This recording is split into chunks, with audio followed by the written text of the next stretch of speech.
Hello everyone. Welcome back to Vintage Story. Today, my main goal is to get a proper home set up. We are unfortunately running low on some supplies. I still don't have enough glass to do what I want to do. So we're going to focus on getting glass, getting more fire clay, you know, all the fun stuff that we got to do for progression purposes. I really need to get more fire clay, which means I need to go clay harvesting, and I just need to come back with like way too much clay. Hey peeps, yes, my Wednesdays are shifted up now to be from about noon to 3, because of the stuff we're doing tonight. So, as you probably guessed,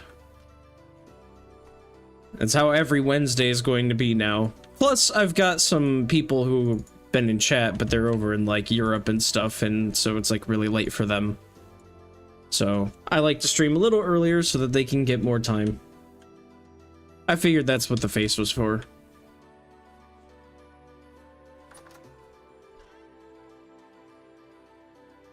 Did you tune in at all when I was doing Subnautica, or did you completely miss that playthrough? No, wait, you did tune in, because I remember you commenting like, oh, not Vintage Story, Subnautica?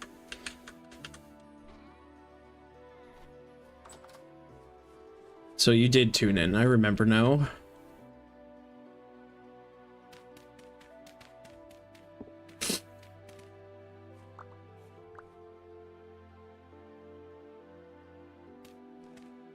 It's funny to be back into Vintage Story now. It feels like the wink face uses the wrong eye. Yeah, it kind of does, doesn't it?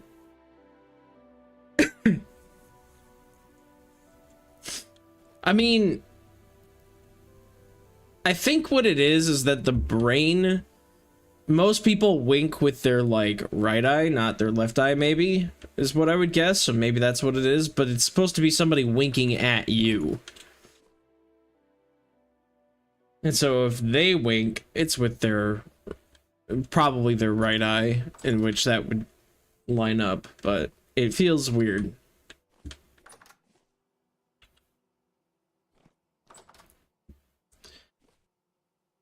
It feels weird to be back into Vintage Story since I'm not doing any Vintage Story content other than this at the moment. This stream is the only thing I got going left. So yeah. I think I know what I want to do. I gotta get more charcoal. So much to do.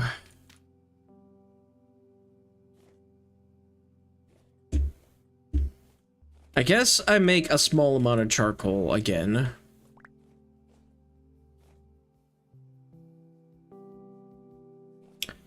Maybe I'll try to stick it out more. I don't know.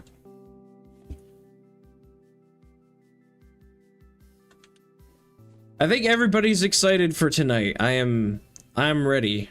I gotta print some character sheets online for people to use if they want to. You're also happy to make your own or use your own, it don't matter.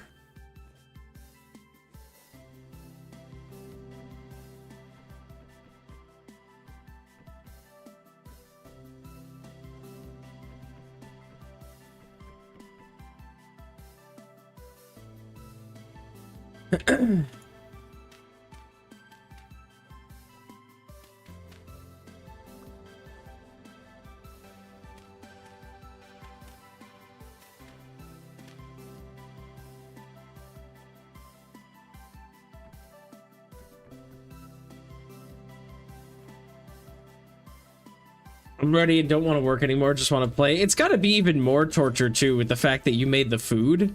So now like every time you smell it, it's a constant reminder that you're doing stuff later today.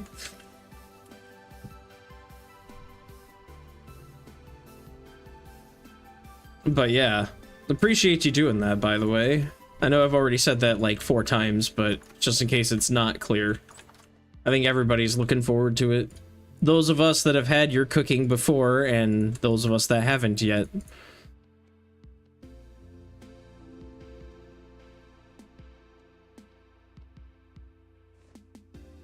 Sitting in a room that smells of chili, yeah. My buddy Jack wants to, like, bring foods and stuff, but he said he wants to, like, get people's opinions on, like, what foods they like and that type of stuff before he like really makes anything crazy or does anything too crazy.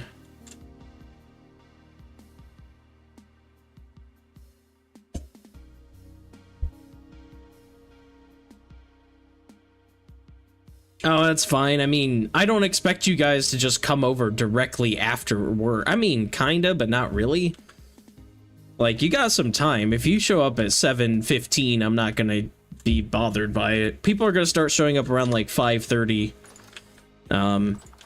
Like Jack, he's bringing some chairs. So he'll be here around like 5:30 to drop off the chairs and whatever. And I gotta go get Jonathan anyway. So yeah, it's not a big deal.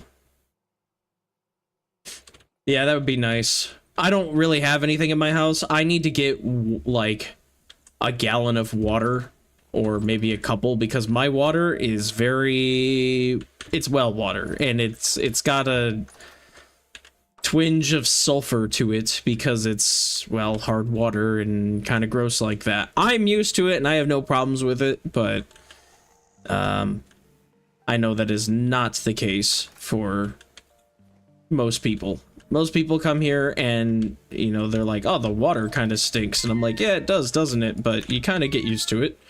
And I don't make my guests drink that, so. Can I name my character No, the J team will not be naming their characters after J's. Not right now. I'm gonna start calling people their characters. I'm gonna start calling people like the wrong name.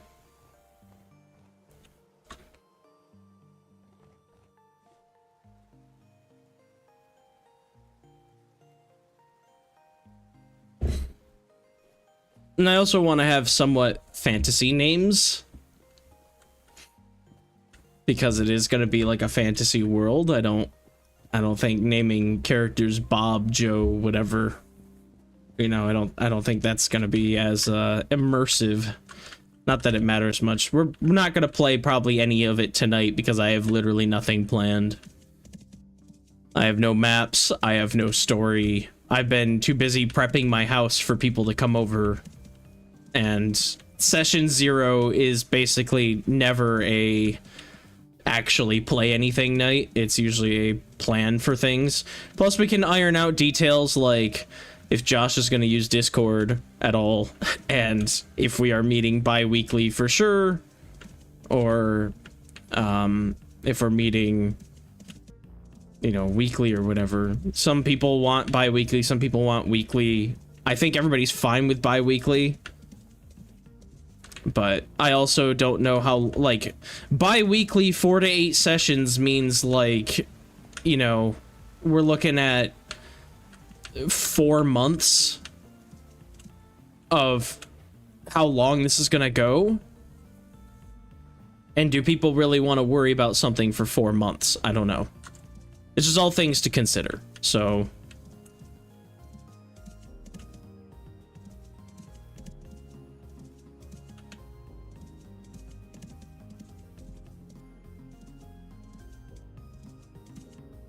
That's kind of how most people feel. I think Josh was the main one to suggest, like, maybe doing bi-weekly. He said he would prefer bi-weekly. Probably because, I mean, I get it. Like, doing something every single week and just having that written off is one thing. But maybe we do weekly for the, like, small campaign. And then, you know, that gets people, like, a feeling of if they like it or not. And then once it's over, and we can plan a larger campaign with a, you know, bi-weekly schedule or something. I don't know. That's all stuff that we'll talk about tonight, and we'll get that ironed out, because I'm sort of the opinion that for the small campaign, I would want it to go a little faster, just so that people like don't forget things, because it's going to be a lot of yous like first time actually playing real D&D. Especially, it's all of our first time doing it in person. I've never played D&D in person. I've only ever played online. So I feel like the sooner we play through it and we get some things done, the more we learn about it and can prepare for a real campaign. If people are having fun. Because, like, for example, Jack said he's not usually one for this type of, like, he's not really like a board game person. He's not usually into this type of game. And he feels like, you know, D&D is a bit of work, is what he told me. Like, not work as in like, oh no, I have to do work, but work as in like, it's a lot. Like, you can be super detailed with it. Some people get super into it, and he's not like big into role play and that type of stuff. Like, it's probably not his thing, but he's like, I want to give it a shot because it seems interesting and it's something I've always wanted to do. So for somebody like him, you know, I want to maybe like get through it a little faster so that he can really determine like, hey, did I have fun with that? At least that's my kind of thought. It's nice to have something to look forward to each week. I think I'm really gonna like in-person better. Yeah, I mean, in-person's fun because of exactly what you said. You get to kind of build off of people. You get to see like their emotions. You get to like do things with your hands and stuff. Like, as somebody who loves to talk with their hands, when you're behind a screen and like, for me, I kind of shot myself in the foot by not giving my character any voices on my 2 campaigns. I just kind of talked my normal self because I was shy.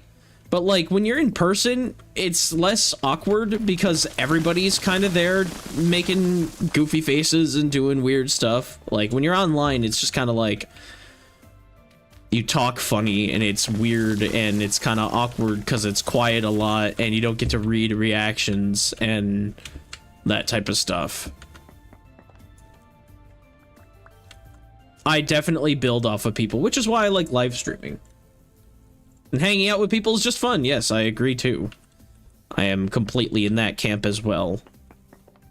Like, that's why I said, like, hey, you know, maybe we do the character stuff tonight and it's just going to be like making character sheets, talking about the game, answering questions, that type of stuff. And then like maybe we just throw some cards around or whatever. I've got, like, it doesn't have to be poker or blackjack or anything crazy. You know, it can be, like, I don't know if you've ever played it, but there's a card game called Rummy, which is really, really easy to play. And you can play with, like, a ton of people. It's not a big deal. Rummy is very easy. It's about making straights and,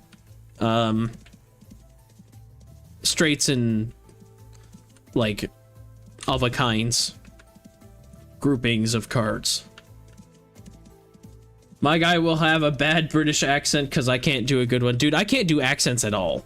I'm probably just gonna be like gruff. I'll like, if it's a woman that's talking, since I'm the DM and I have to voice all these characters, I'm not gonna be like, yeah, you meet a lady and she says, hey, how's it going? Like, that's gonna be so like, what? So I'll have to give myself a higher inflection. I'll have to be like, guys, can you please, you know, set your stuff over there? Something like that, you know, a little bit lighter tone.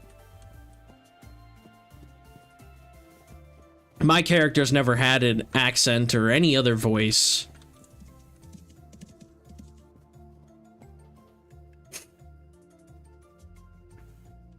Why am I back up here? I should be down there getting materials. I'm so dumb.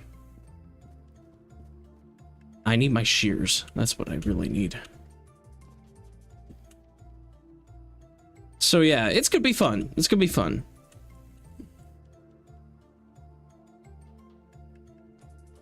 And hanging out with people is a fun thing to do. If you do that weekly just to hang out, like, I don't care if we do D&D bi-weekly and we just want to like hang out weekly. I don't care. You know, it's I'd be down for, like, if the D&D group, say, like, Josh is like, you know, I'm kind of in it for D&D, I just want to do that, whatever, we do that bi-weekly, but if, like, you and Jacob and other people want to come over weekly, I'm okay with that. We can just chill, hang out, do whatever. I was raised with a family that likes to throw cards around, so I know, like, quite a few different card games and stuff, and, like, that was just what we did. That was our pastime.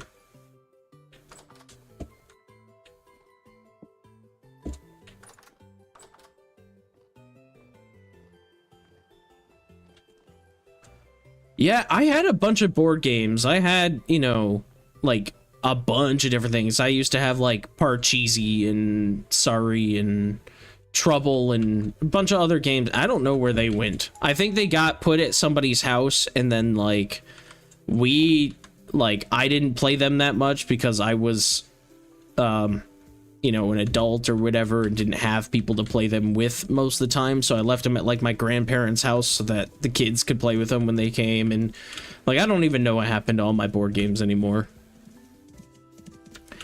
But that's why I've been cleaning my house and I realized I have, like, 5 decks of cards. And I do not know when we got all these cards, because I swear I only had 1, but I've been cleaning the hell out of my house and I found all these cards. So, like, cards are very nice because you can do everything with them. There's so many different games.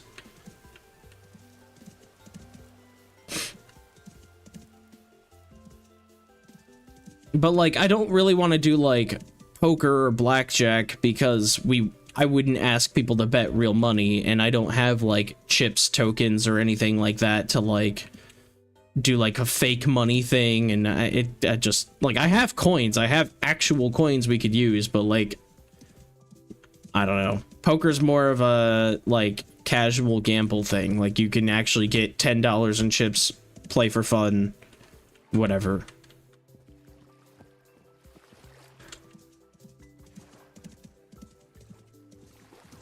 And blackjack's kind of the same thing, is like, you can just play blackjack, but if there's not really a lot of risk involved with it, then, yeah.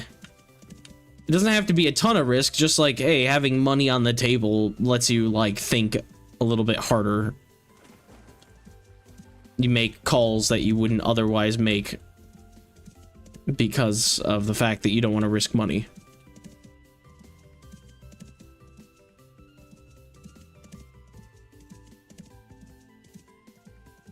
Where the hell is this? I need to get out of this mess. This is such a pain. Okay, let's see. Where's the clay? I think it's this way more.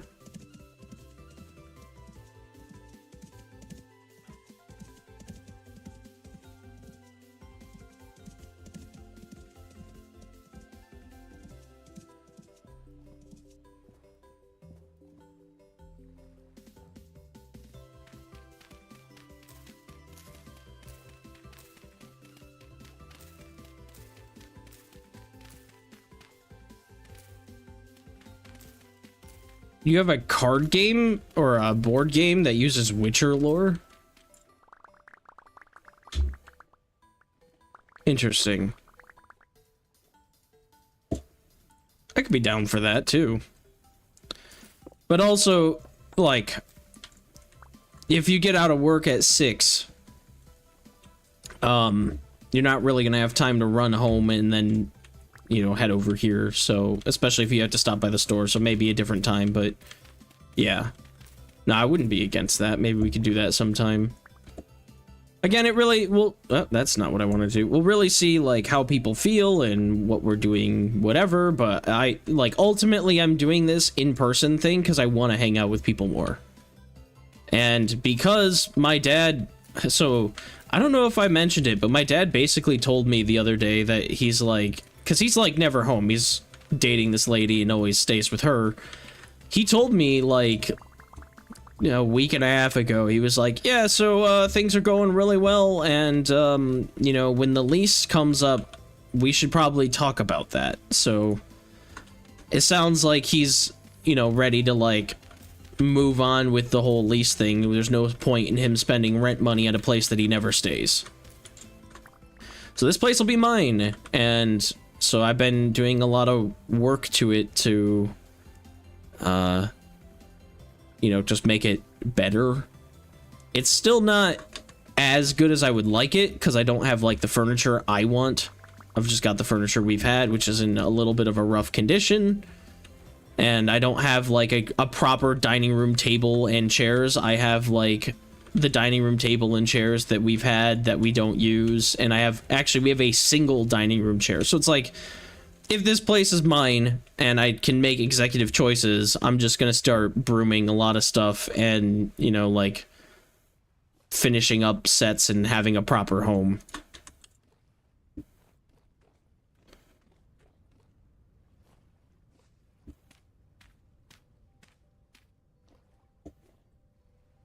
That's one thing I never did, because it was like, well, it's his house too, and I don't want to just like throw away something that like he might want. But inevitably, when he moves out, it'll be mine, and whatever he doesn't take is mine.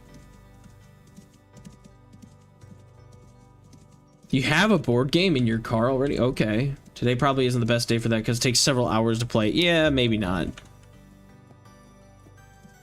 If it's like a length of game like Monopoly, then it's like, maybe not.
$100. I mean, I don't know what board games go for. I would imagine like Monopoly is like 20 bucks these days. And because that's a named franchise, there's a bunch of royalties and stuff. I guess I could see it. That seems like a lot though, still. But yeah, Witcher's cool. Jonathan's huge into The Witcher. He's like read all the books and played all the games and watched all the TV shows. Well, the Netflix show that came out, he was pretty happy with it, but then they started going a different direction, and he was like, maybe not. Towards the end of whatever, season 1 or 2, before Henry ended up leaving because of the same stuff.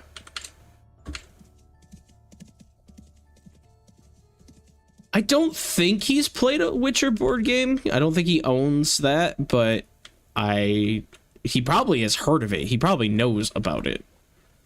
But I do not believe he's actually played it.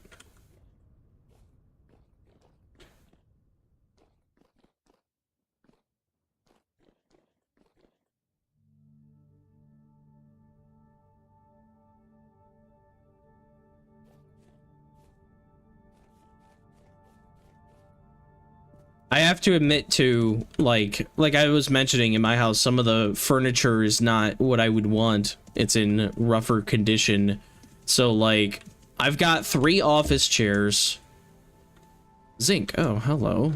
I kind of want that, but I'll just keep that in mind. I've got 3 office chairs, that we can sit in. One is the one that I'm currently sitting in, and I will probably sit in this one because it's pretty firm, which I like.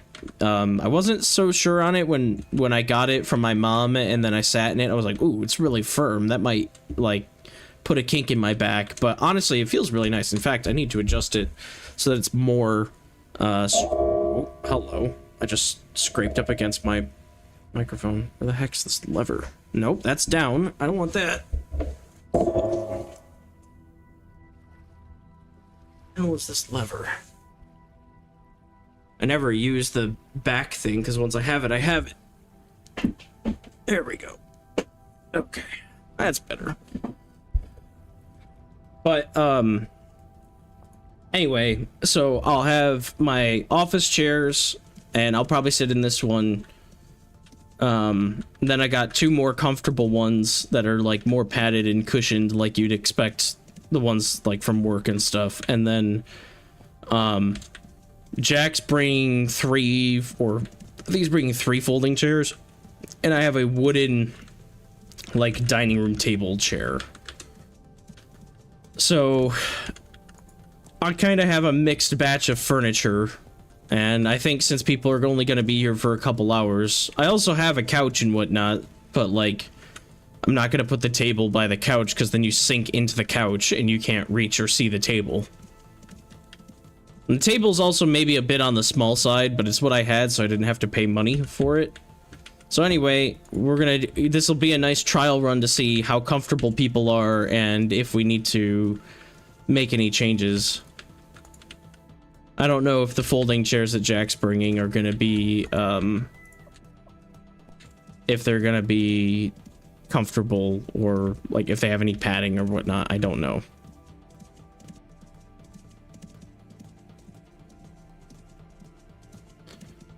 But yes, I am very excited. In-person D&D.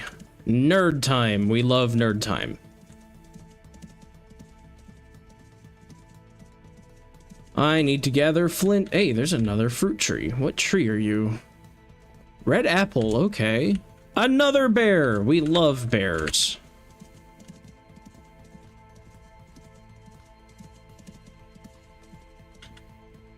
Okay, he's just gonna chill there. I don't have the space for stuff.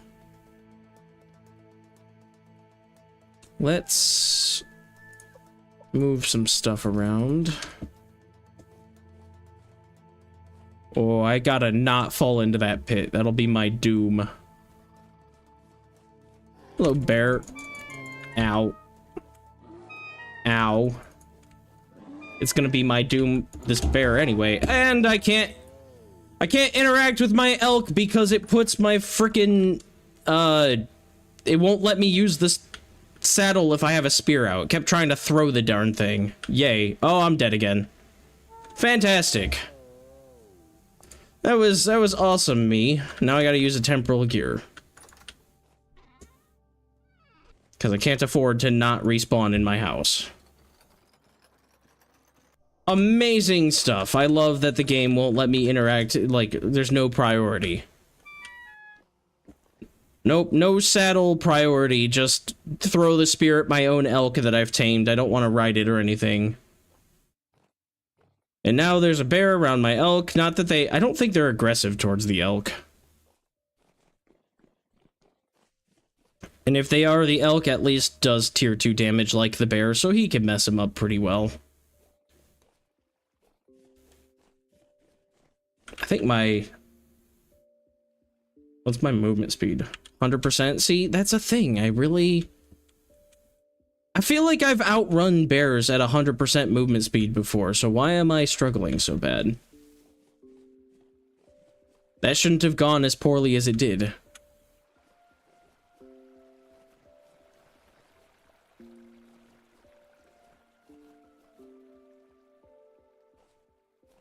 Oh well.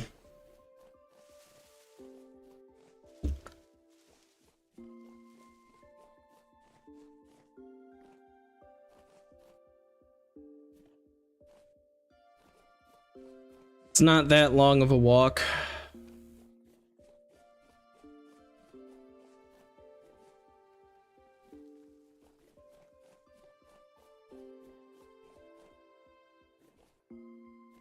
Somewhere over here.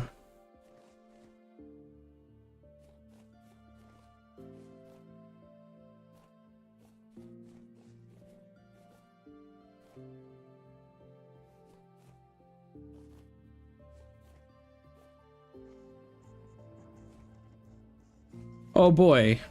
there's a rift, so we have dangerous things spawning, and I don't have anything to defend myself. Stay away. I think it was more this way anyway.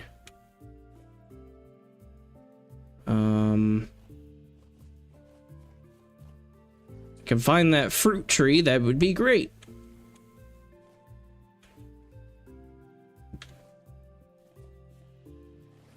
Worst comes to worst, I should see the light from my elk. Okay, it was definitely not this far.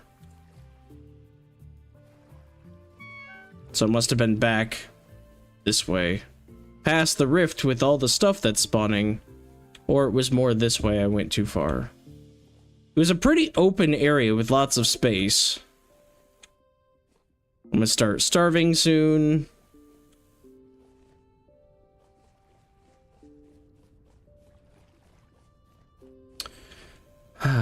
Where is elk? Where is elk? Where is elk?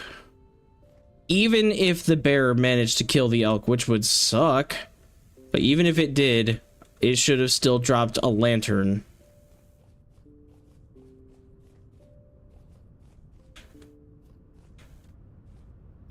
We were riding around, and I went and saw the zinc, and then I was kind of on my way back.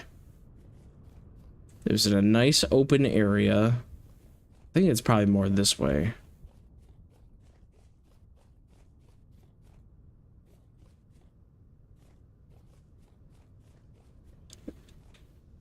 That's a trader. Yeah, that looks like the fruit tree, so it was more this way. Okay. I was right-ish originally, I just didn't go far enough. Why do I not see? There's the lantern. I was gonna say, where's the light? The bigger question is, where the hell's the bear? There it is. He's gonna mind his own business. I absolutely love when the game has a thing for putting your items in the correct spot, and it just doesn't. I don't know why it doesn't. It just doesn't.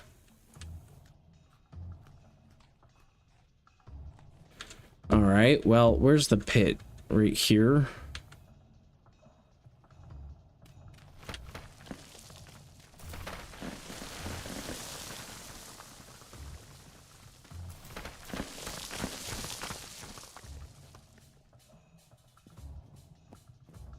I just don't want so many darn bears around me.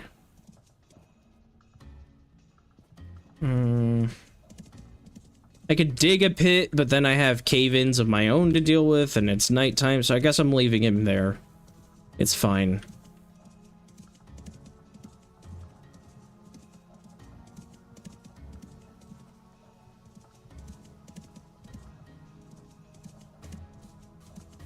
Alright, so I got the clay, I got some basalt cobble, which I will use the clay to make more of that.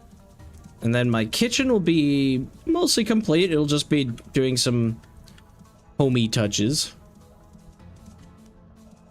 I need glass, but I need charcoal to make glass. I need to make more fire clay, but I need charcoal to make more fire clay. I need flint, which I don't have a lot of. 18 on me, apparently. Could use more. I do like having this other path up the mountain, because a lot of times I approach from a different angle, and this was my original, like, I'll be safe here spot, but then I didn't realize that the temporal stability was kind of crap. Like, by crap, I mean it just ever so slightly drains, and that's the last thing you want to have, is because if you have a temporal storm and you're losing your stability, you hunker down in your house for the day or whatever, when it's over, you're still losing stability. You can't recover. Home is supposed to be the safe spot. I need glass so that I can roof that whole thing in.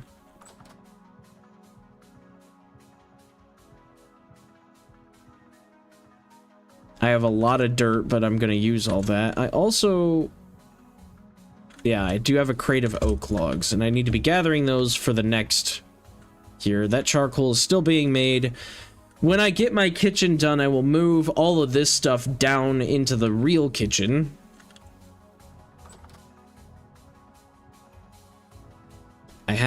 I don't even think I have a wooden pan up here. I should probably make one, but I don't have a log and I don't want to use oak for that. I have a single piece of bony soil that should probably get used up. The maps are... I probably shouldn't lose those, honestly. I should probably put those in a box. I have walnut. I was gonna do some stuff with walnut. I have all these roof bits that I don't want, really.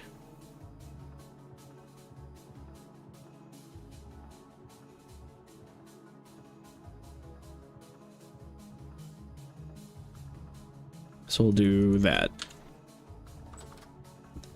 Might use the roof tips, I'm not sure. It took a lot to make this roof, so I don't think I want to put that much effort into the one for the kitchen.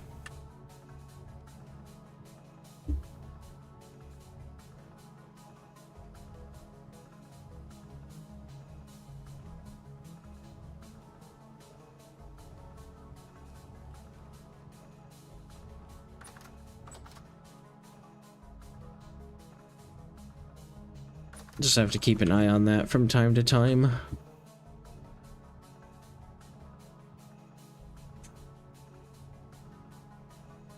But yeah, the plan, I went out looking for cobblestone, was to kind of get this all nice, and I'll use some of the glass to give myself like a viewing window. Maybe.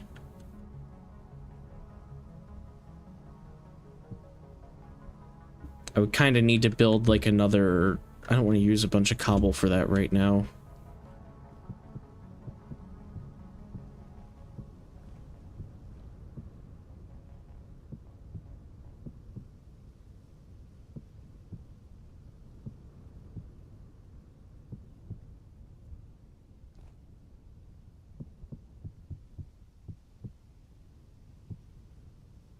I guess like up to here wouldn't be terrible.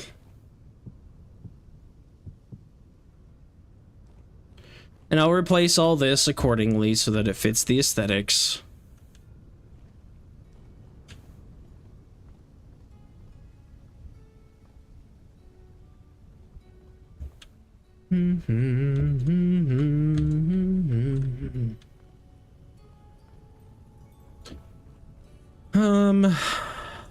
So yeah, this...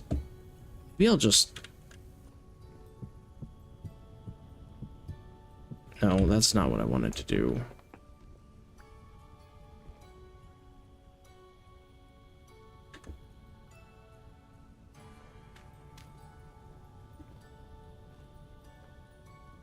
I need to make real stairs instead of this, and then, yeah. This is here because this is the water source. I can't delete that.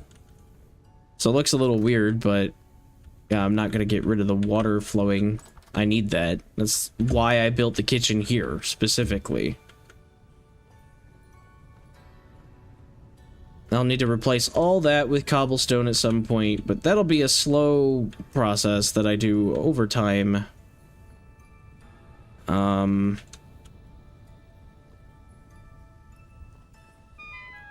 I'm starving. Dang. It's okay.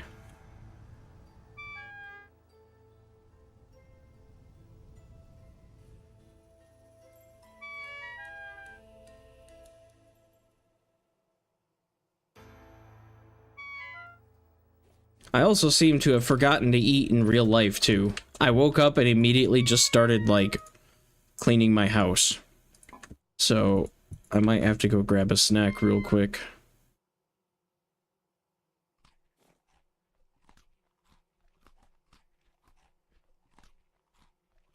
Oof.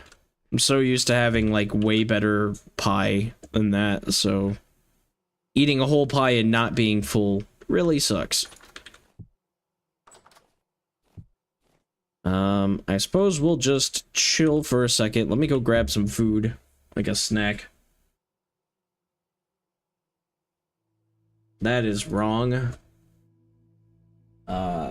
I'll just say BRB.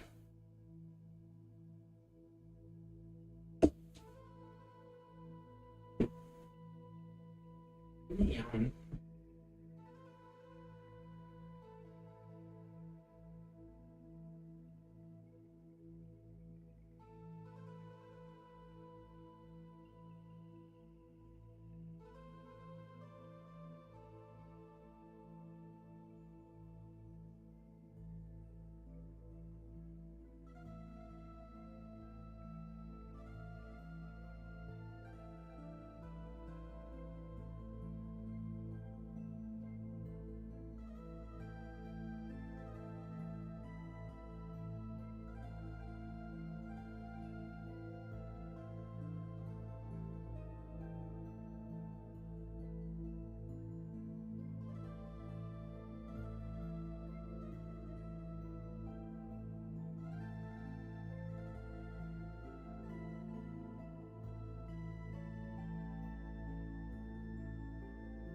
Okay.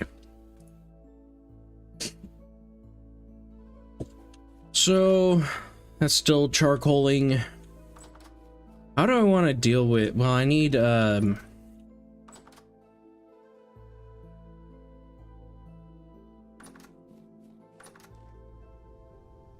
rid of that. I need some of my larch wood again.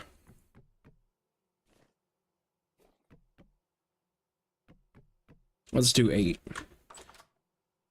And we're going to turn that into boards, and we're going to use that to make stairs.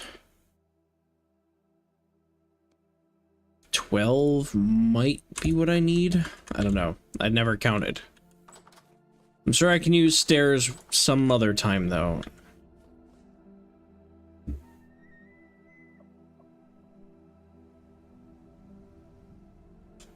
I probably need more than 12. Oh, that's not where you go. Up, up, up, up, up, up. Yeah, what do I need? 2, 4, 6, 8 more.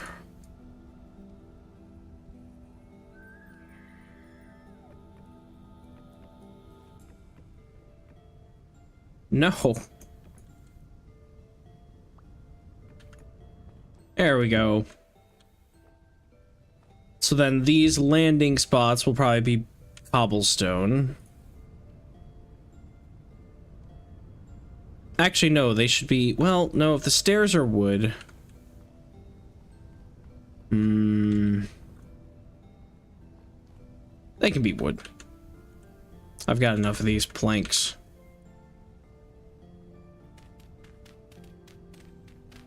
We can do this.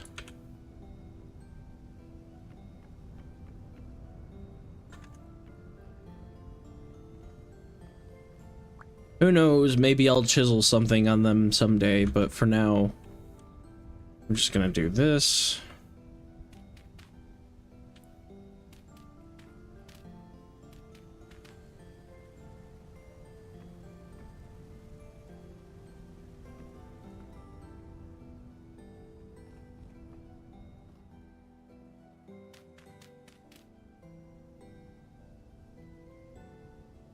Dang, I guess we'll do... You gotta do... where's the spot? There? God, I can't even reach it from there?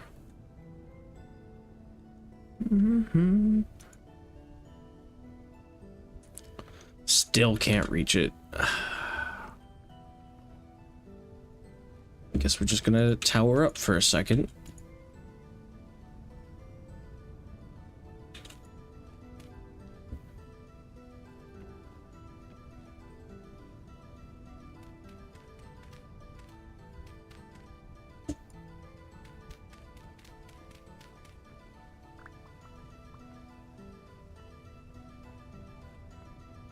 There.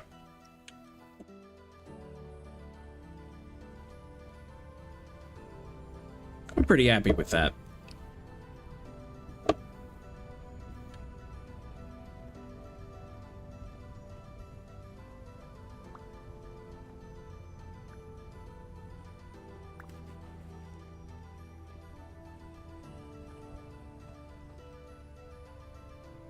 I'll probably replace all that with cobblestone too.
Oh, I think my cat's trying to get into the closet. I heard a weird scratching sound. I was like, what the heck was that?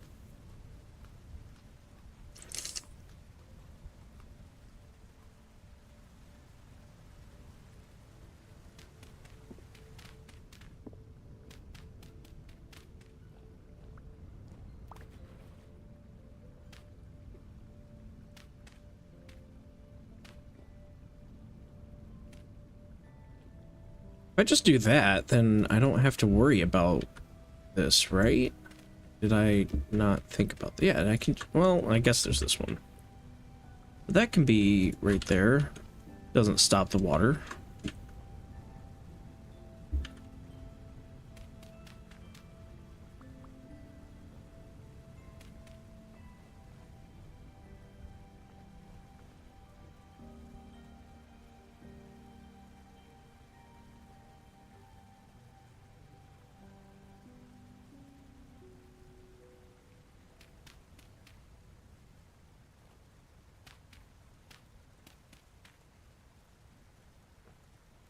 Like, I need to be able to reach the water. But if I move this, then it's going to spill out even further. So I suppose what I could do is knock this part out. And basically build a little, like, bucket underneath that.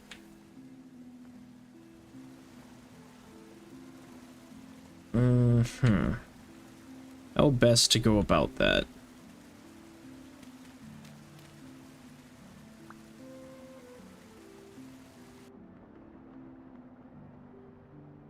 You swim straight up? Not really, honestly.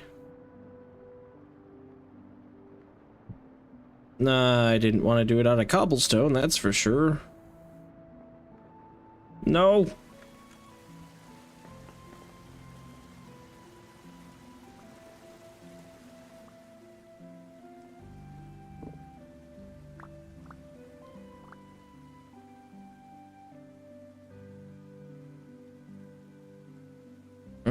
I don't like leaky ground stuff.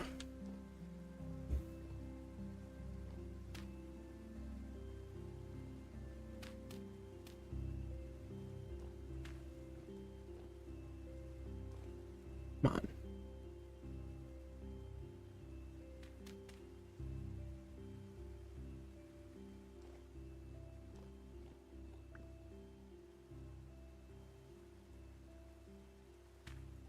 Whatever, that works, I guess.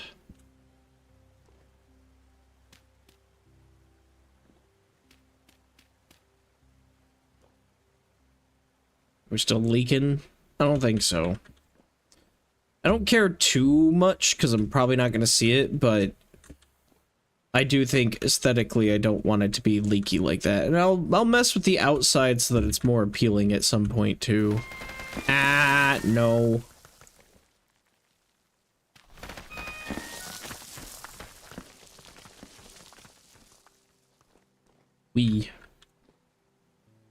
Hell yeah, what's up?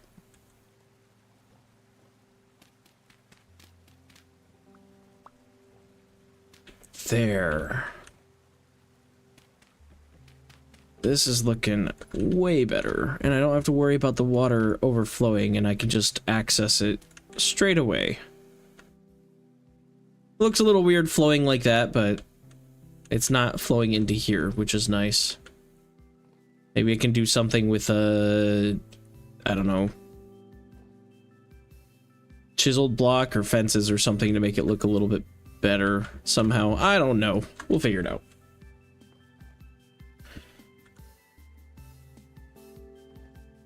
Oh, I'm trying to make a kitchen at my new base location here. This is my water source. The main reason why I'm building down here is because of this water source. So, other than that, like I mentioned yesterday, I did a bunch of cleaning, and I've got more cleaning to do, because I'm gonna have some people over. Like peeps. So I'll have to, when I end stream, do a little bit more cleaning and maybe a bit of shopping. We're gonna have a nice get together. It's gonna be fun. In-person D&D. New to DMing D&D specifically. Very excited. Gonna have lots of fun.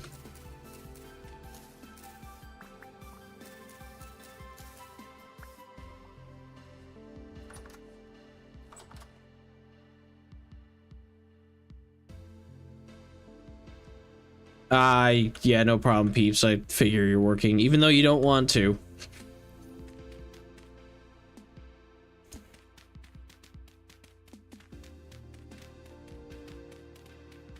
Oh, really? That's such a crap outcome. Oh, wait. Okay, no, we're good. We're good. We're good. We're good. I forgot I went down a layer. That's still crap. That one charcoal thing was like 2 charcoal. That really sucks. 32 firewood turns into 2 charcoal. Uh-huh. Sure, game. Whatever. That's better.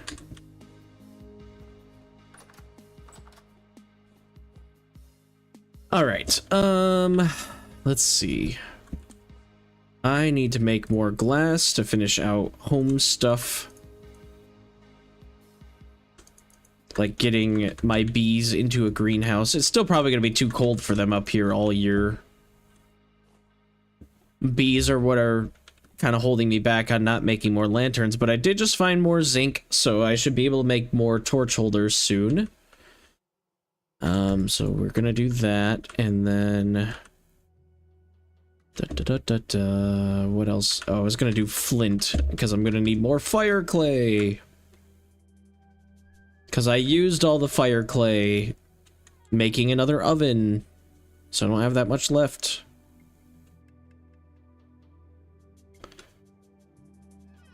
And okay, I did not use all my flint, but I am running dangerously low. am I doing? That. There we go.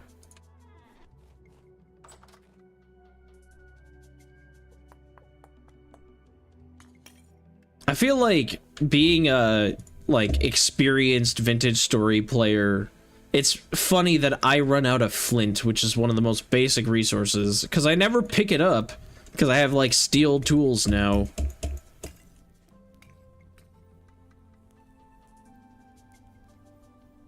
But now I need to remember to actually be picking it up. Also, I had like 300 at my other house for a long time, but I used a lot of it to make all the fire clay. It's just funny to me that it's like beginning players have more flint than I do.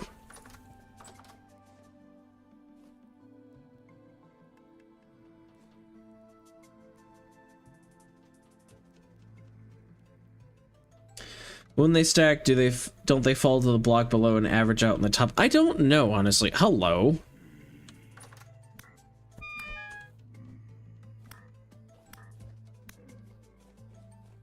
I like kind of having this room spawn things, because then it's like a farming area, kind of. But it's also going to be part of my house, so no, can't have that.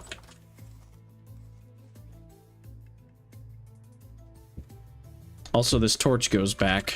I can't steal the torch. W key, please work.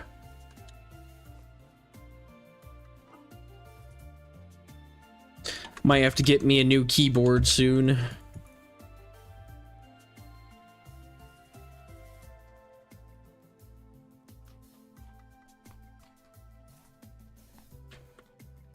It's like sticks, yeah. At a certain point, you stop picking them up, and then you start to run out. Exactly. Although, for me, recently, sticks have been less of a concern because I've been trying to get larch seeds, so shearing all the leaves pretty much means I've got stacks and stacks of sticks. But yes, exactly.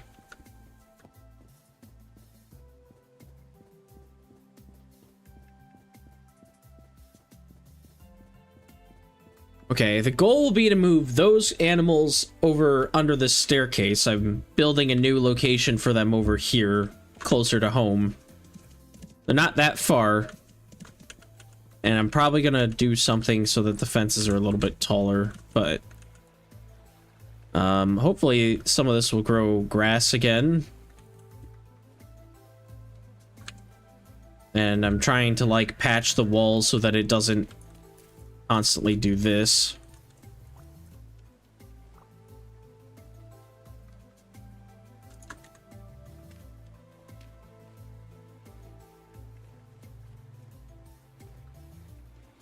Nice big open area, and I think I'll have to put some like miniature divided areas for like pigs and stuff. Although they shouldn't be aggressive to me anymore because these are going to be Gen 4.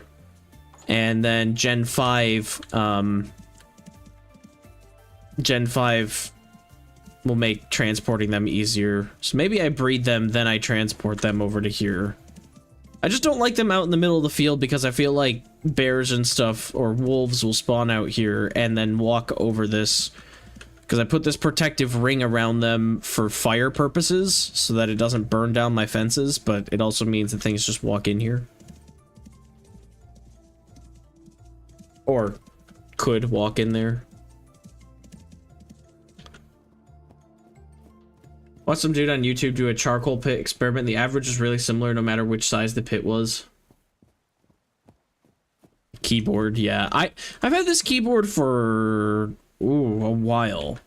Like 6 or 7 years, I'd guess. It's a Red Dragon K582 Sorara. It's got a fancy name, but it's a cool keyboard. It's got a bunch of like RGB stuff and whatever, and I like the look of the keyboard, honestly. And it's been a really good keyboard for me, but and I don't mind having a mechanical keyboard with all the click-clacking. But I do think that I don't know, I might switch over to like a different thing.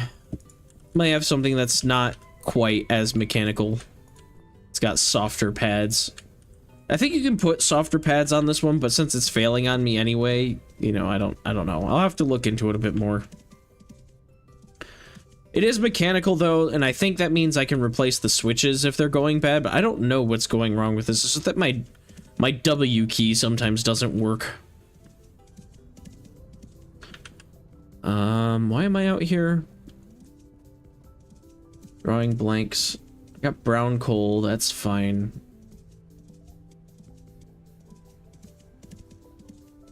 I was gonna shear the larch trees.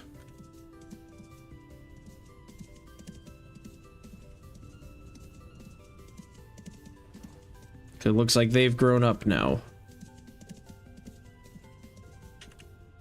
I'm just gonna get rid of these because I don't like random bushes in my fields.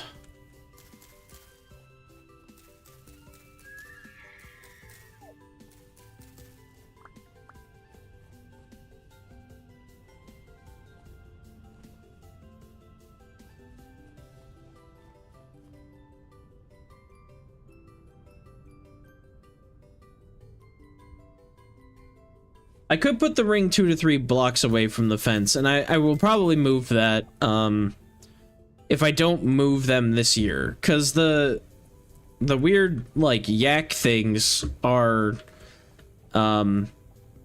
they're not really tamed at all. They're completely wild, just locked into a spot. But also, it tends to do a ton of lightning strikes in this area in the summer. So I really do want to move them over to the other location because that's kind of covered by caves and stuff like that. Plus, it's just closer to home. I can keep a better eye on them, not forget about them. Come on, larch tree. I need more than one seed at a time. I'm trying to have a farm. You're being so stingy. Why you have to be stingy? This one will give me more, hopefully. I should be making ladders. Ah, no, that's not what I wanted to do. Hi, Gracie. Now that Helia's here, you're gonna be in the camera? Is that what you want?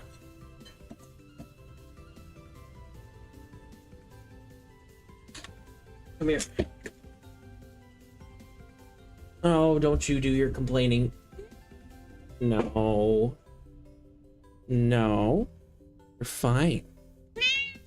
Look how fine you are.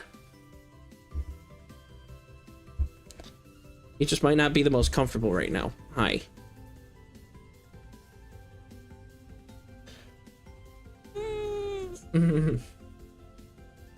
Did you hear her meow? Her complaining about how she doesn't want to have attention when she wants to have attention. What do you think, Gracie?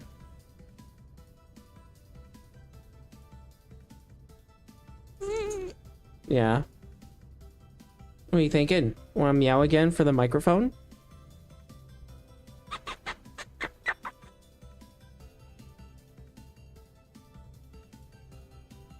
She's absolutely shocked at how desperate you are for her love.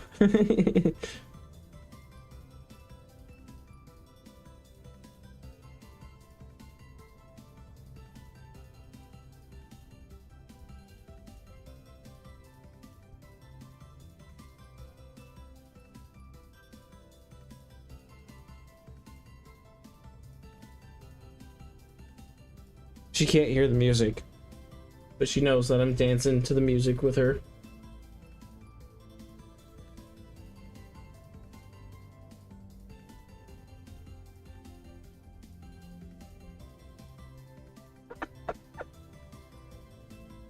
Okay, you want down? Okay. Goodbye. Hi. I'm gonna bite your tail.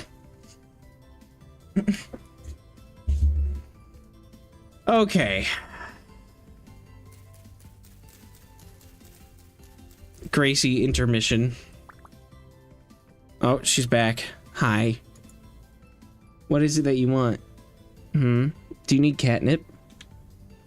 Probably shouldn't give you catnip on stream, because then you'll go nuts. Are you gonna lay down over here? Is that what's happening? Okay. She's gonna do that thing I showed where she likes to lay on my arm and brush her tail over my left hand as I play games. I think it's her way of saying, stop paying attention to that darn machine and give me love. But it's just so adorable.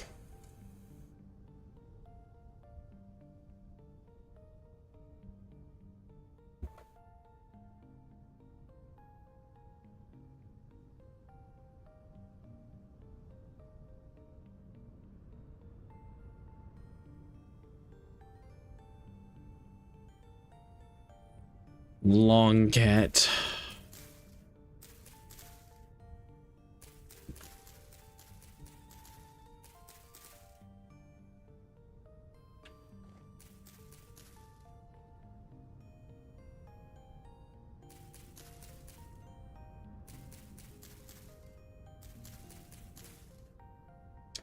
And back on the topic of vintage story, yes, I also hate that, like, certain trees are like, no seed for you.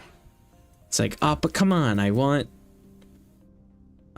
cool tree.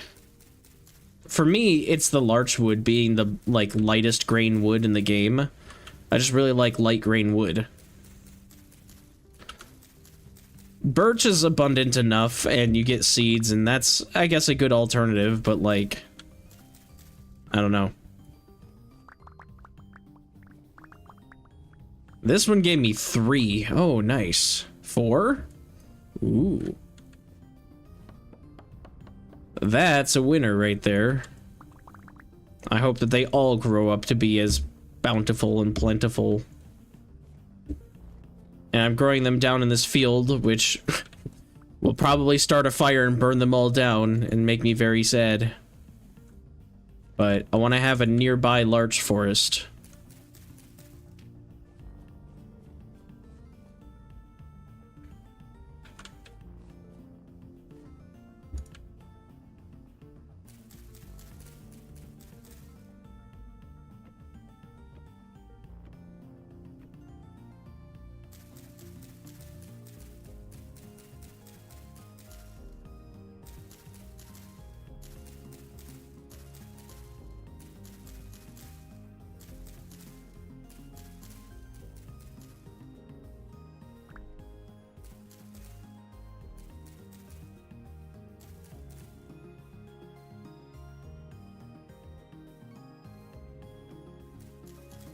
I have not seen any cypress trees. I don't think I'm in warm enough climate for them.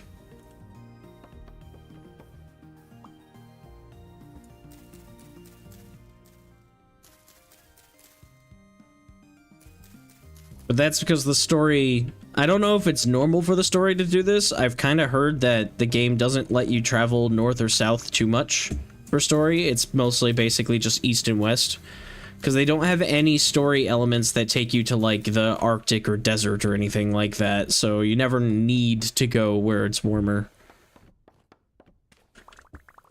And then, obviously, you know how my other worlds go. They're usually challenges where you have to deal with a number of other things. Hey, I'm too lazy to walk over there, elk. Come here, Souffle.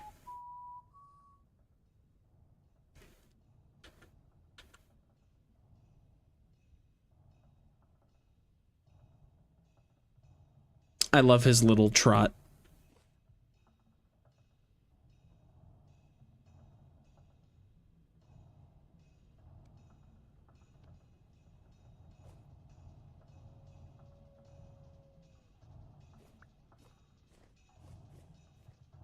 That tree give me no seeds.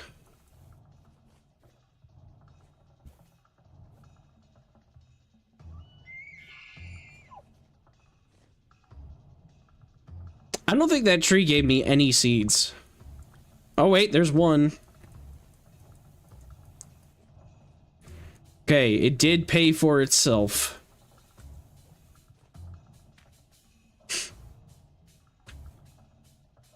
Ah, Patchy World, yeah. That would do it.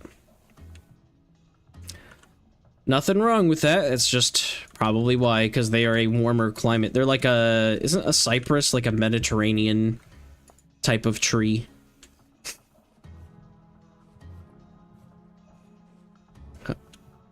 So, it's stuff you would see in, like, well, areas around the Mediterranean. Greece, Italy, that type of stuff. Warmer.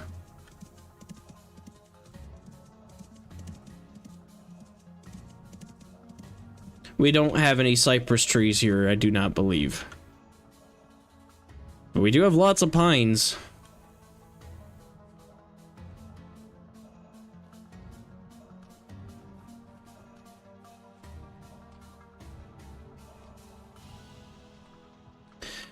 Alright, so I did get more larch wood. I'm in the process of making glass and more calcine flint, so then... Oh boy, what do I want to do? I gotta make like a roof to this place, and I don't know what I want to make it out of. I don't really want to make it out of larch wood because that took a really long time and a ton of larch wood to do. I need to get... Oh, hang on. I gotta check my crops.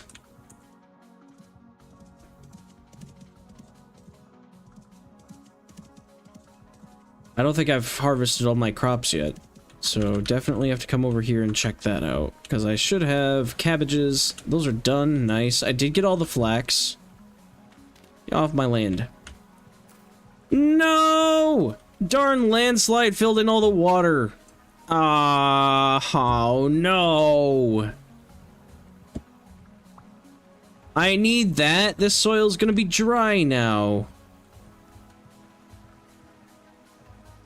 Well, we just need to sacrifice some farmland so that we can get more farmland.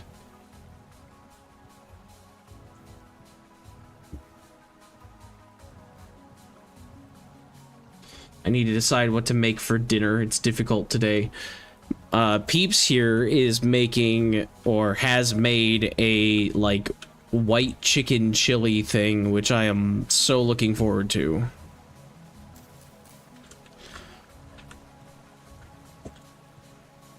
So that's what I'm having. I just needed a snack, and I usually eat like a protein energy bar thing for snacks, and those will last me quite a while. They're expensive as hell, but at least they actually do their job and make you feel full for a long time. So since I just had one of those around 1 my time, about 20 minutes ago, then I should be good to go for quite some time. He's not going to be over here till 7, but I get really hungry. Gracie, what are you doing? Silly kitty. But, if I get hungry again, I guess I can eat another one of those things.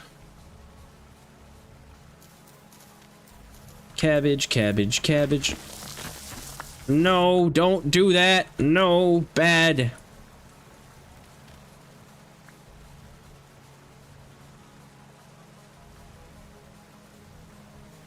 Where? There's Cobb. Stop with this nonsense. There we go. Much better. Cabbage, cabbage, cabbage.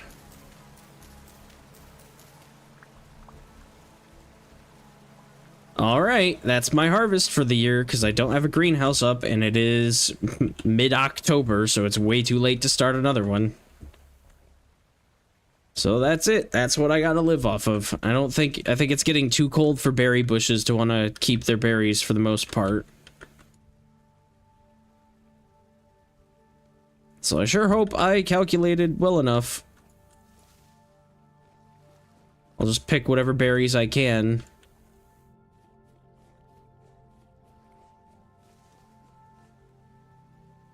I hate that I don't have priority on the saddle. I would like to interact with my elk more.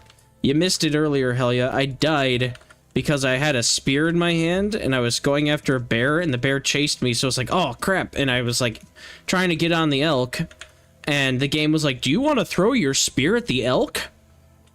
Like, no. So I kept trying to spam it and it never threw the spear officially, but it kept doing the like, you know, like the interact thing where it starts to aim for a second.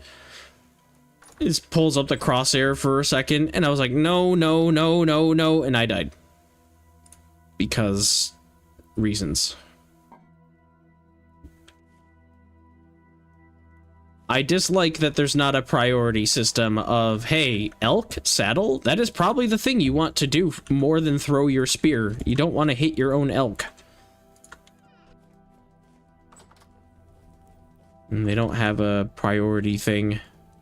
It prioritizes the spear over the saddle. Which doesn't make sense.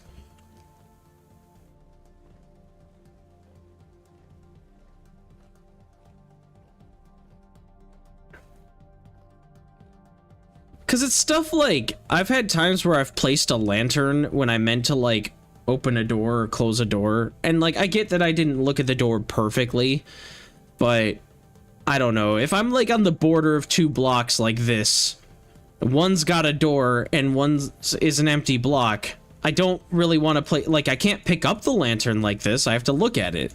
So why can I place it like this? You know, there's stuff like that where it's like, it gets a little annoying. It's not enough for me to like complain, but it's like, yeah, there's a couple things that could be added to this game.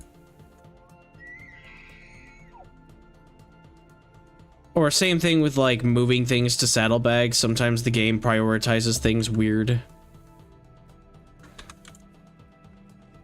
It's like, oh, you have the saddlebags open, you have your inventory open, so we're gonna move anything to your hotbar and then to the saddlebags. It's like, I have 2 containers open. My bags and the saddlebags. I want to move things between containers. Is that not obvious? I don't want to move things to my hotbar when I'm looking at that. I don't know, that's stuff that I think about. I need to make more crates. I don't have enough space for some of this stuff. Flax seeds need to go in this other room.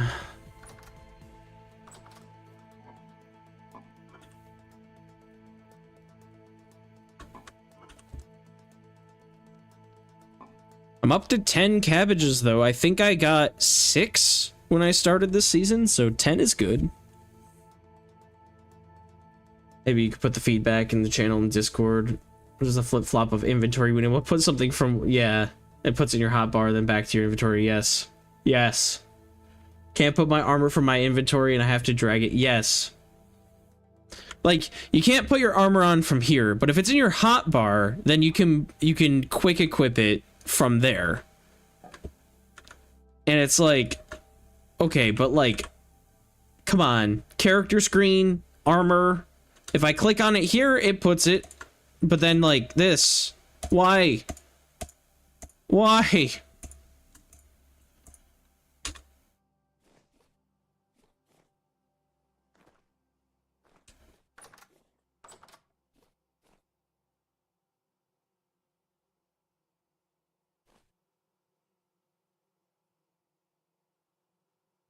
My saw has been getting one hell of a workout from all this house building.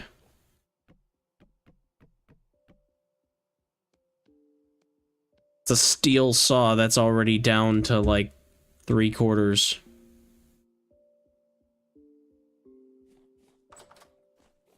Alright, more crates. That's what I was doing. That's why I mentioned all that. Saw. And then crate. Let's do 4 crates. Yeah, that seems fine. That's large log. Okay, so I want red clay in 1.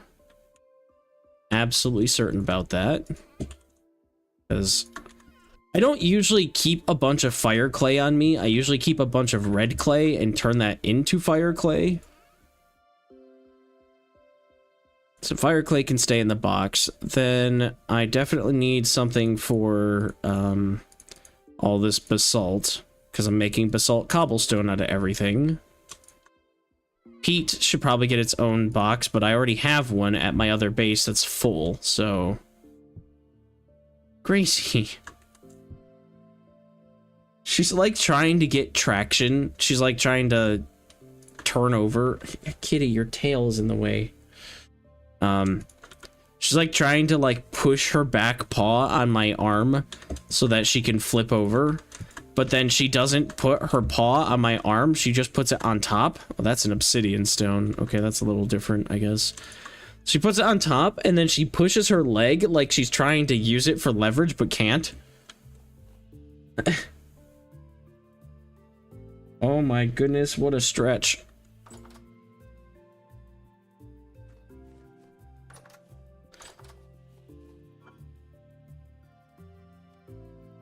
Okay, so... I'm sorry, Gracie. I need to move my water bottle, and then maybe I can move you very slightly. No, don't bite me. I'm just moving you ever so slightly. Hey, don't be zesty. Let people see how zesty you are. Yes, my desk over here is a bit of a mess.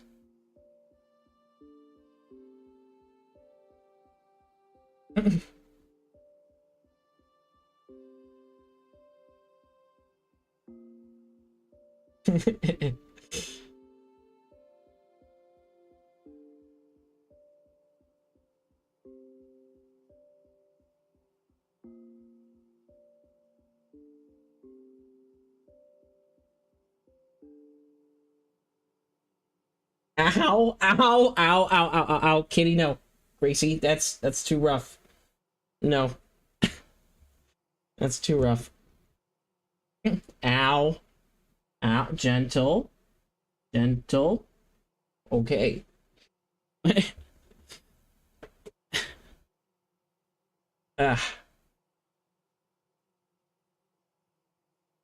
didn't draw blood, but you got close to it.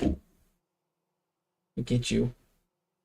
Okay, is it safe for me to put my arm here or no? Are you gonna throw a fit?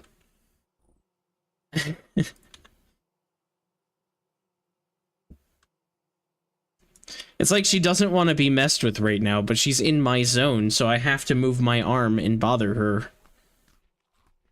And she's like, no touch, I'm trying to sleep. And I'm like, you can be here, but know that I'm going to touch you. Like, that's just a thing that's gonna happen.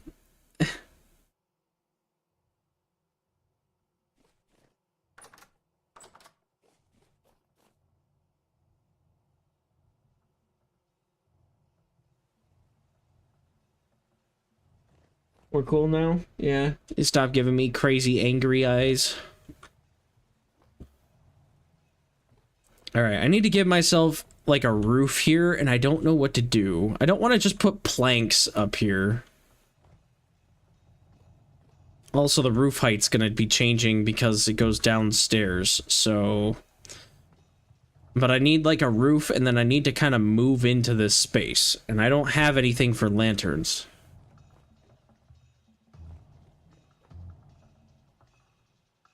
How dare I touch Her Royal Highness? I know. I disturbed Her Royal Highness Princess Gracie. Hi. Is Gracie a people cat or should be hiding? She'll be hiding. Until she gets used to the sounds. Hi. Thank you. Until she gets used to the sounds of people being over here, like my grandpa will come over sometimes and she'll like hide, but then after like him being here for 20 minutes she'll come out. When Jonathan was here or when Jack was over here, she eventually showed herself.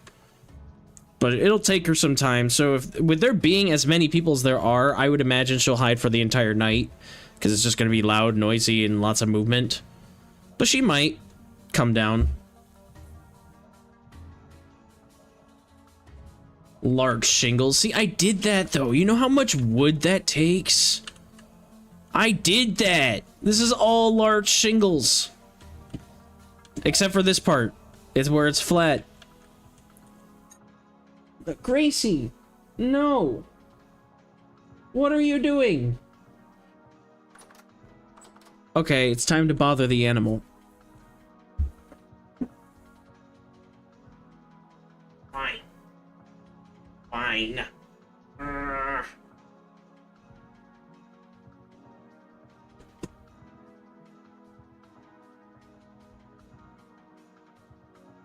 Oh, hush. You are fine. Don't complain so much. You did this to yourself. And now you get cradled. Who did this to you? You're the one making a mess, and this is your punishment. We've already talked about this. This is your punishment.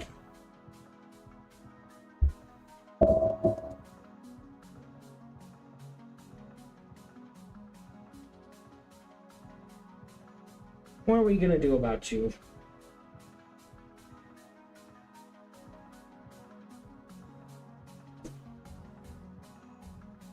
What are we gonna do with you? She definitely understands English. She knows her name. You know Gracie. I just realized my bed is a mess back here. Whoopsie.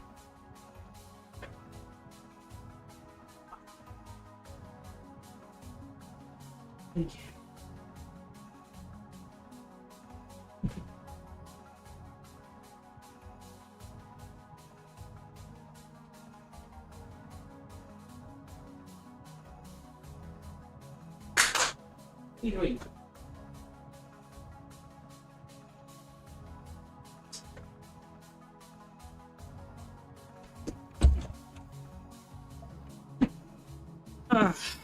Okay.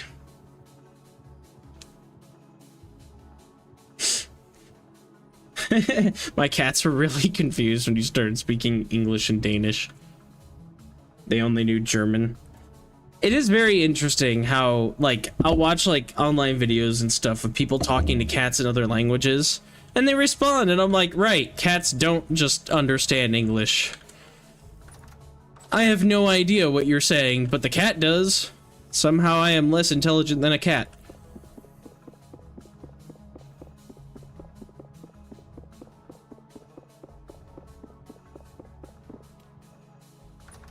I should probably grab the tongs just in case.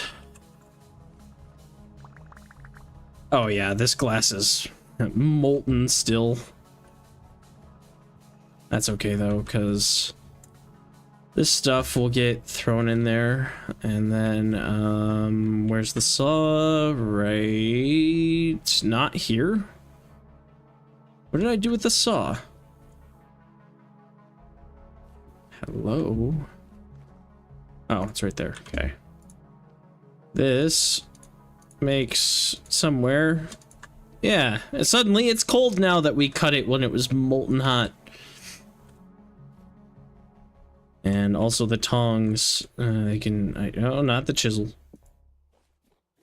My stuff is so messy. So messy.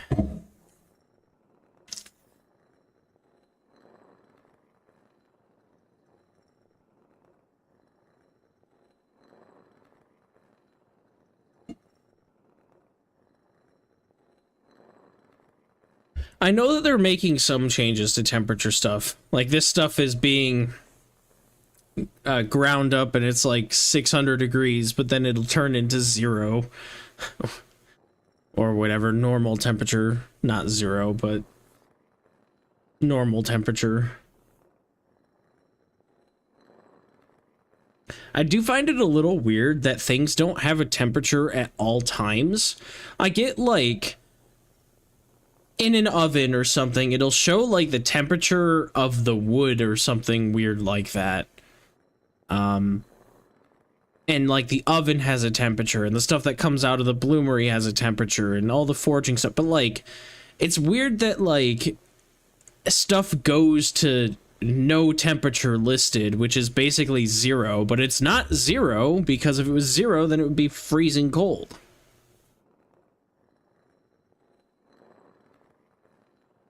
So I feel like if they're gonna deal with temperature for like certain items, then they should just show temperature kind of all the time. Maybe. I don't know. It's kind of useless information. I don't need to know what temperature this kern is, but I feel like it doesn't make sense for it to be, you know, like this says nothing, but it'll then say like 600 degrees when it's hot. I don't know, weird shower thought moment of that stuff.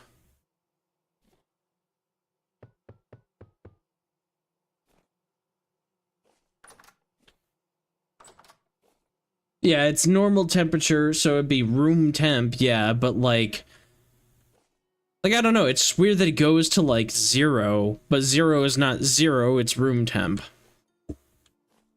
But I guess we don't have freeze mechanics other than lake water freezing. So, and like your character being cold, but technically it's -6 up in this general area, but I would like to see the temperature of the room.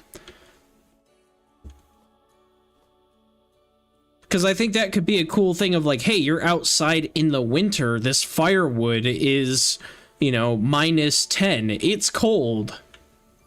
But if you use firewood in your house, it is whatever, you know, I don't use Celsius, so, you know, it's freaking 20 or something, I don't know.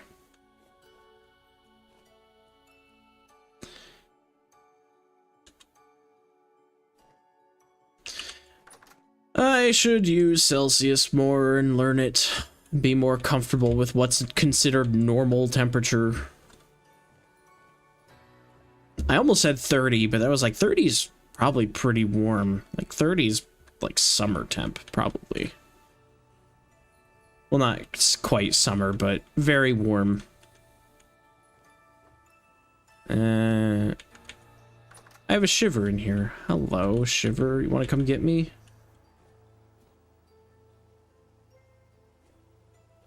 Get over here. Hey.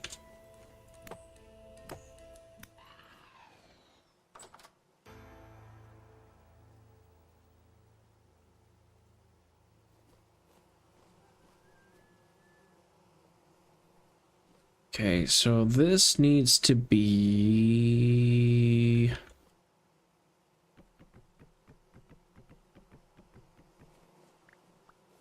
I believe for a greenhouse to work, this stuff has to be on the bottom side. Is that correct?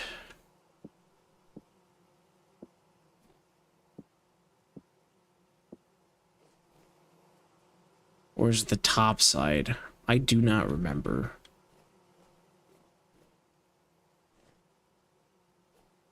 It also has to be like 50% of the ceiling or something.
I was gonna say, why do I have one extra? Because this didn't do the thing. I don't know. Oh, yeah, it said greenhouse for a second. There we go. Alright. Cool. The only reason why I care about this being a greenhouse is I'm hoping that I can get some skeps during the winter populated. I hope it doesn't get too cold for the bees. But it's already -5 and it's not even real winter yet, so I don't think that's gonna happen, but I probably shouldn't have built it all the way up here, but I wanted my bees near me. But if I really cared about my apiary, I'd probably put it down towards the ground where it is several degrees warmer. Oh well.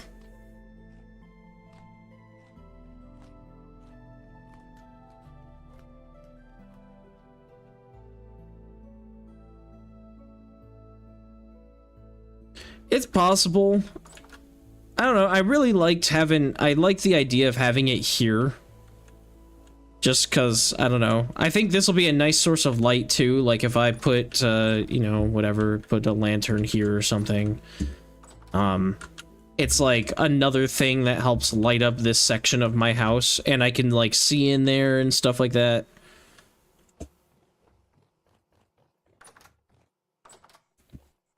I need beeswax to do anything, and I'm not confident that the bees are going to be okay with the fact that I want them there in the winter, but if they don't do it, they don't do it.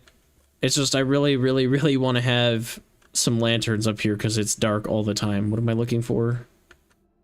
Also, I have quartz up there. Hang on. And I can just put this stuff up there.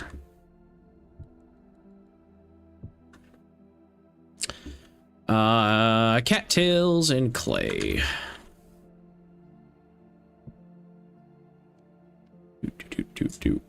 And do like that.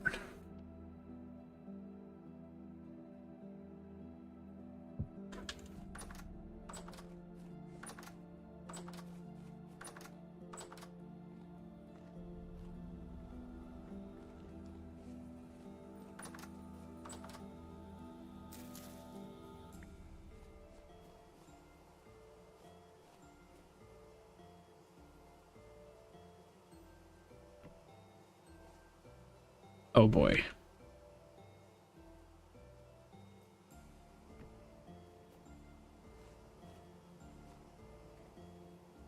Oh, lantern, right. I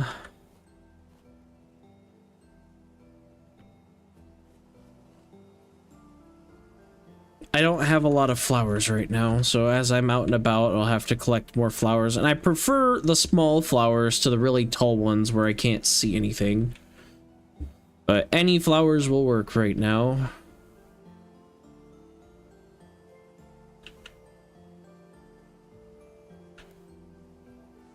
So, hopefully, now that we've got a greenhouse and it's actually kind of warm, they're not hibernating. Hopefully they'll swarm. Hello. Ow. Ow, hey, get out of here. I tried to close the door and let you have that room, but you didn't want to.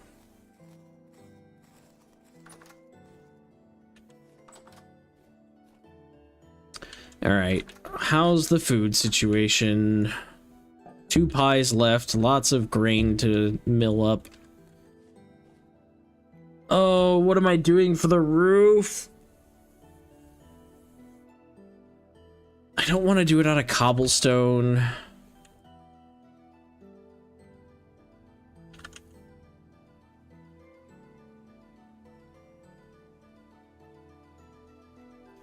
Yeah, I've heard that too. That's like farming optimizing stuff. I like the flowers out on the, you know, on the ground where it can be like, hey, look, there are bees. Okay, I need to have a roof here. What am I making this out of? I don't want to do cobble. I don't want to do larch wood. I don't want to do like sod or anything like that. I don't think. Well. I mean, sod would be okay. It would make the mountain look a little bit more grassy and lived in, I guess. But doesn't sod require like decent, medium fertility soil and lots of grass?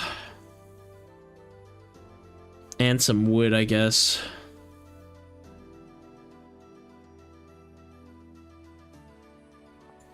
But then you gotta make, like, that makes 4 pieces.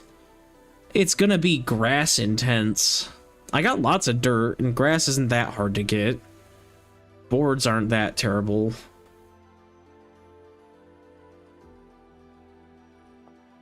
Could make it look kind of nice up here. I don't know, roof stuff kind of is slightly annoying. Because, like, you have to make so many pieces, and then they have angles and shapes and stuff, and it can be annoying when you're dealing with something that's not entirely even.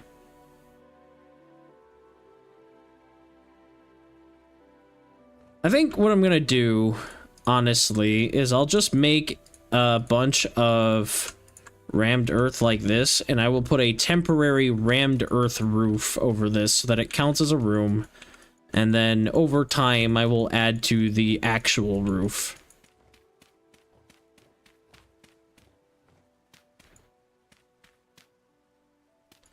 Right now, I want it to function. I do want it to look nice, but I also want it to function. And right now, this is not a room, and it is -3. So I'd very much like this to be a room, so I can move my kitchen down here so that I can use this. Actually, it might still not be a room because of this mess. That's what I had in the cave run. Had problems with that. So I'll have to keep that in mind too.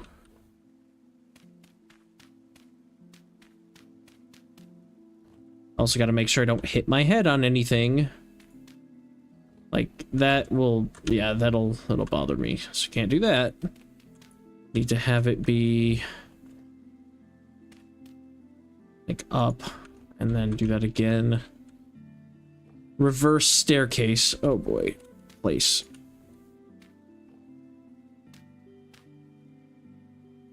That can be cobblestone. I'm fine with that. I need to get that side.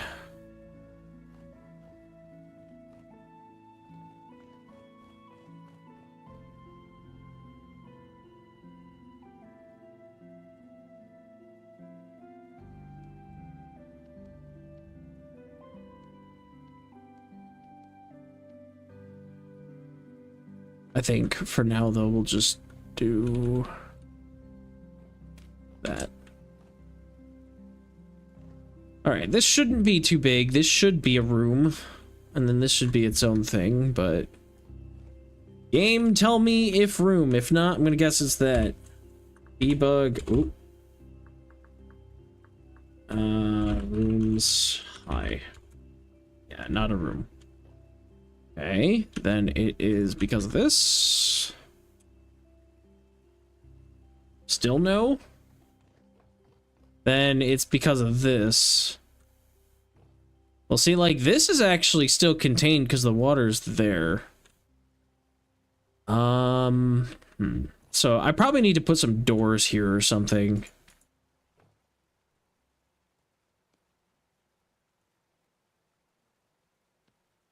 To help with this too. Now, does that work? No. Is it because of this? That is now separating it. It is considering it a room. It's not going into here because there's the water source block. So why no? This shouldn't be 14.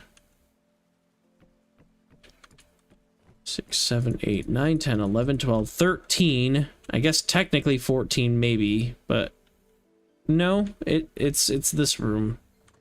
What's wrong with this room?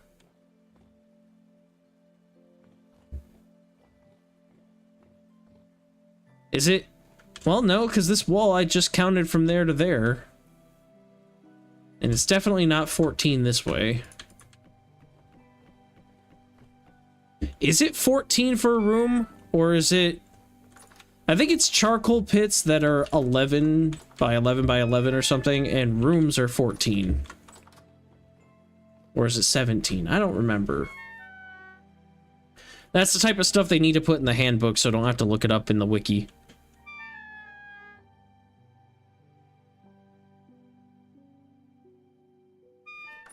I'm pretty sure it's 14 by 14 by 14 to be a room.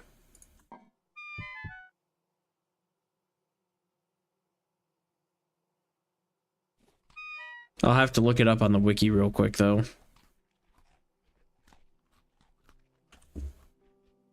Let's see.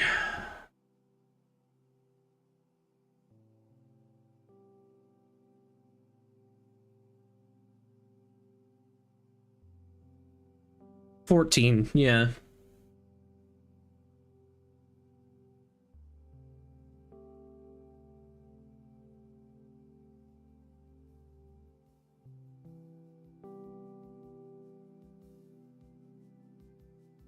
And it shouldn't be 14 blocks tall, because we're not including this ladder into the equation.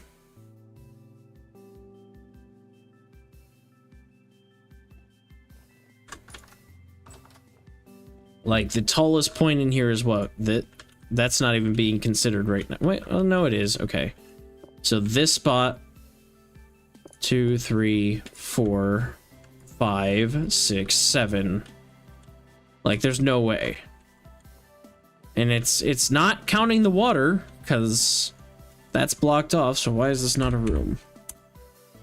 Do I need to put my windows on the inside? It's probably the windows. That's the only other thing I can think of.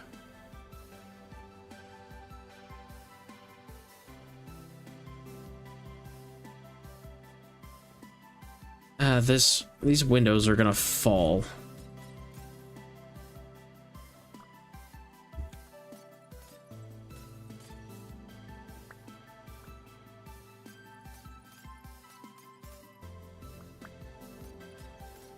I don't have any weird chiseled blocks. No! I knew it! Dang it. I don't want to come all the way down here for my window.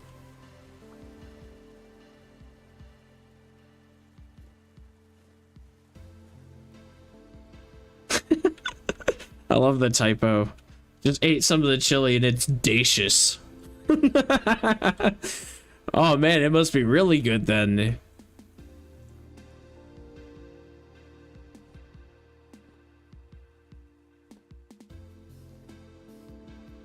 Is it?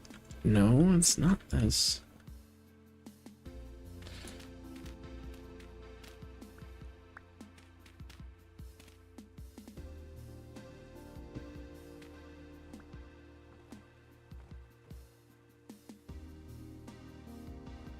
Is dacious a word? I do not believe so.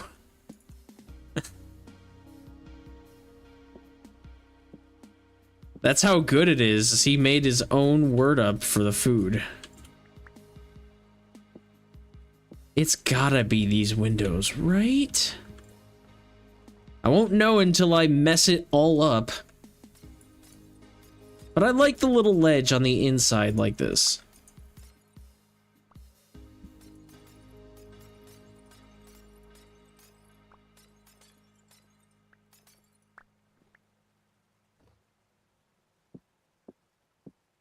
No. No! No! No! That's so far down, too. Okay. Ow. It's fine.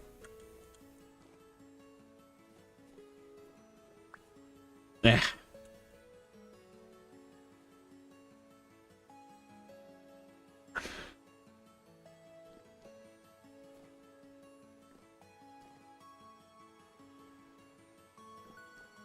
Because I think, well, I have a little too much pride. I'm like, I know I can place the window correctly. I know I can do it. I find it annoying to have to go in the crafting grid to do that. I wish that I could just swap it on the fly, so my brain's like, no, you just place it right, see? You just don't place it wrong, and then you'll be fine, but then I end up placing it wrong. Why is it doing that? There we go. You need to be towards the, yeah, you need to be towards the edge. Like that.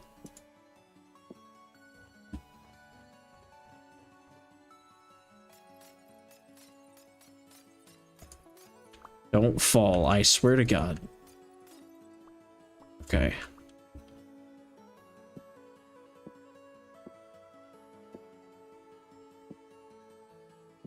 See, I can do it. I'm just not. Hey, it was the windows. I don't know what it was about the windows. I guess maybe somehow... I think it's including the block. I bet this room is just ever so slightly too big. Because I bet it was including this block, and I was counting the interior, because what I counted 14. 1, 2, 3, 4, 5, 6, 7, 8, 9, 10, 11, 12, 13.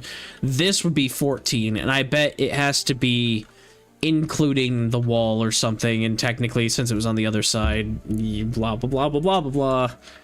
Vintage story rooms are a pain in the butt. Is it still a room? Yes. Okay, good. Cool. Yay! I have a kitchen! It's still a little ugly, but I do have a kitchen. Oh, hello.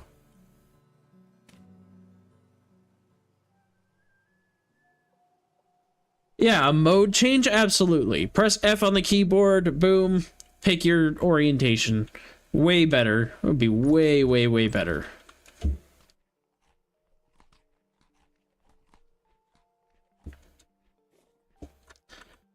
Alright, I need to, like, empty my inventory so I can move some stuff. Souffle, I don't feel like going down there. I'm gonna feel like dealing with this even less, probably, but... Will you get up here? Will he teleport? Will he try to walk here? I think because he's in render, he'll try to walk. Buddy, that's not gonna work. Ah. What the heck? Wait. Did he make it up here? Is he on the other side of the thing?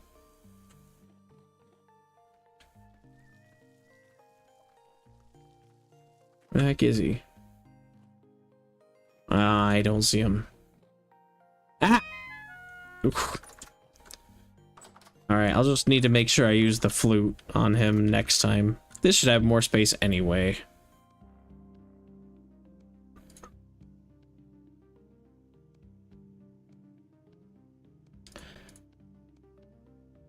The only good thing from that trip all the way to my house is that I brought my rope ladders back so I can do some real mining. Otherwise, it was a complete waste and, well, not waste, but it sucked. It was a lot of work to bring some pigs home that inevitably meant that I had to start cheating some things back because I lost everything. Because I got stuck in a landslide and a temporal storm and at nighttime, and I hate when that stuff happens. Alright, I should be able to carry all that. Food. Okay.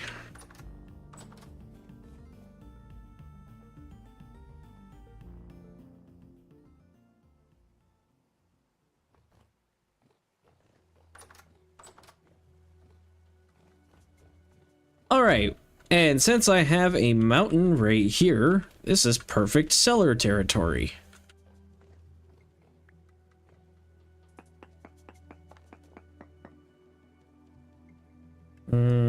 Yeah, the cellar can be 3 high, that's fine. Need to be careful about cave-ins, me. You know how this game works, why are you doing it wrong?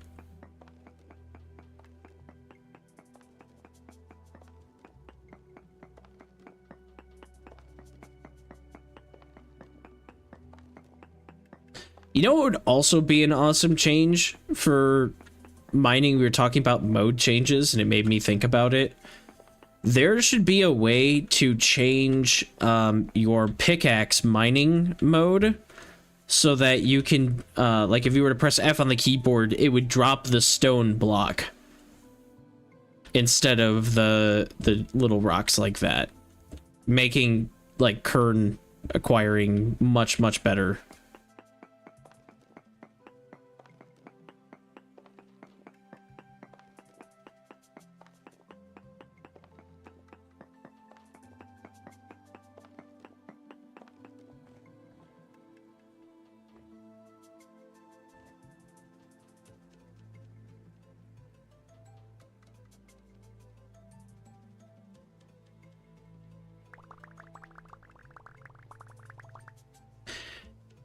I am on the fence about the difficulty. I think it's fine, but what's it really adding to the game is the question I usually ask myself in those situations. You know?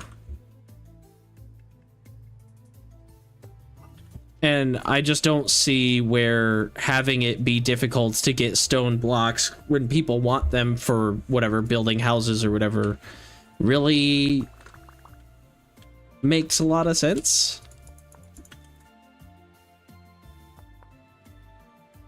That's why one of the biggest mods that people get is the quarry mod, or quarry mod, whatever you want to call it.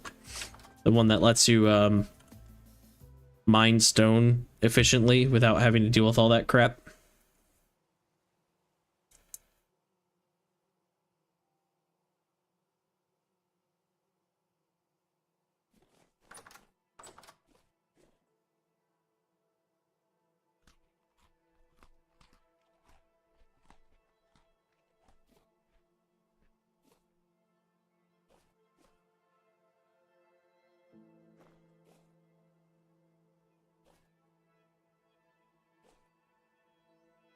What was I doing? Cobblestone.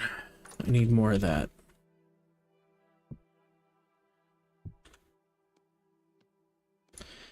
Like, I don't necessarily hate the way that we do it, but I do think that I don't know, it seems a little weird. I don't understand you can't get the smooth looking stone very easily logic. I don't really think it adds that much to the game, in my opinion. Oh, hi, Shiver. I know it's dark down here, and there's a new little cave for you to spawn in, but don't. I haven't used it myself, but I know it's one of the more popular mods.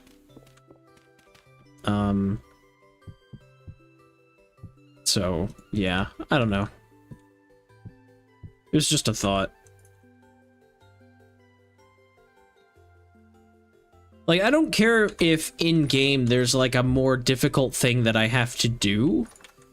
Like, let's say you can only do finite pick work like that with iron and higher tier pickaxes or something. Like, I'm fine with it being gated behind some sort of tech upgrade.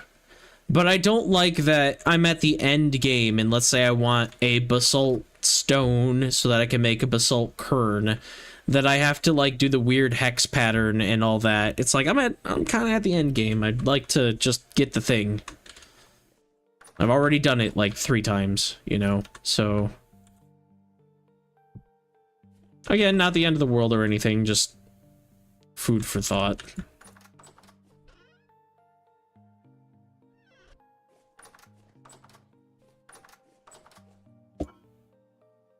Oh, I have so much stuff in here yet. I didn't even remember that.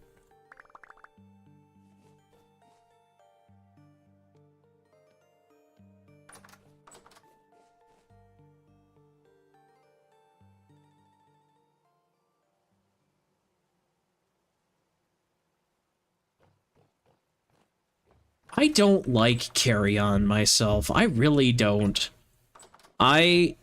Every time I've used that mod, it's not functioned properly.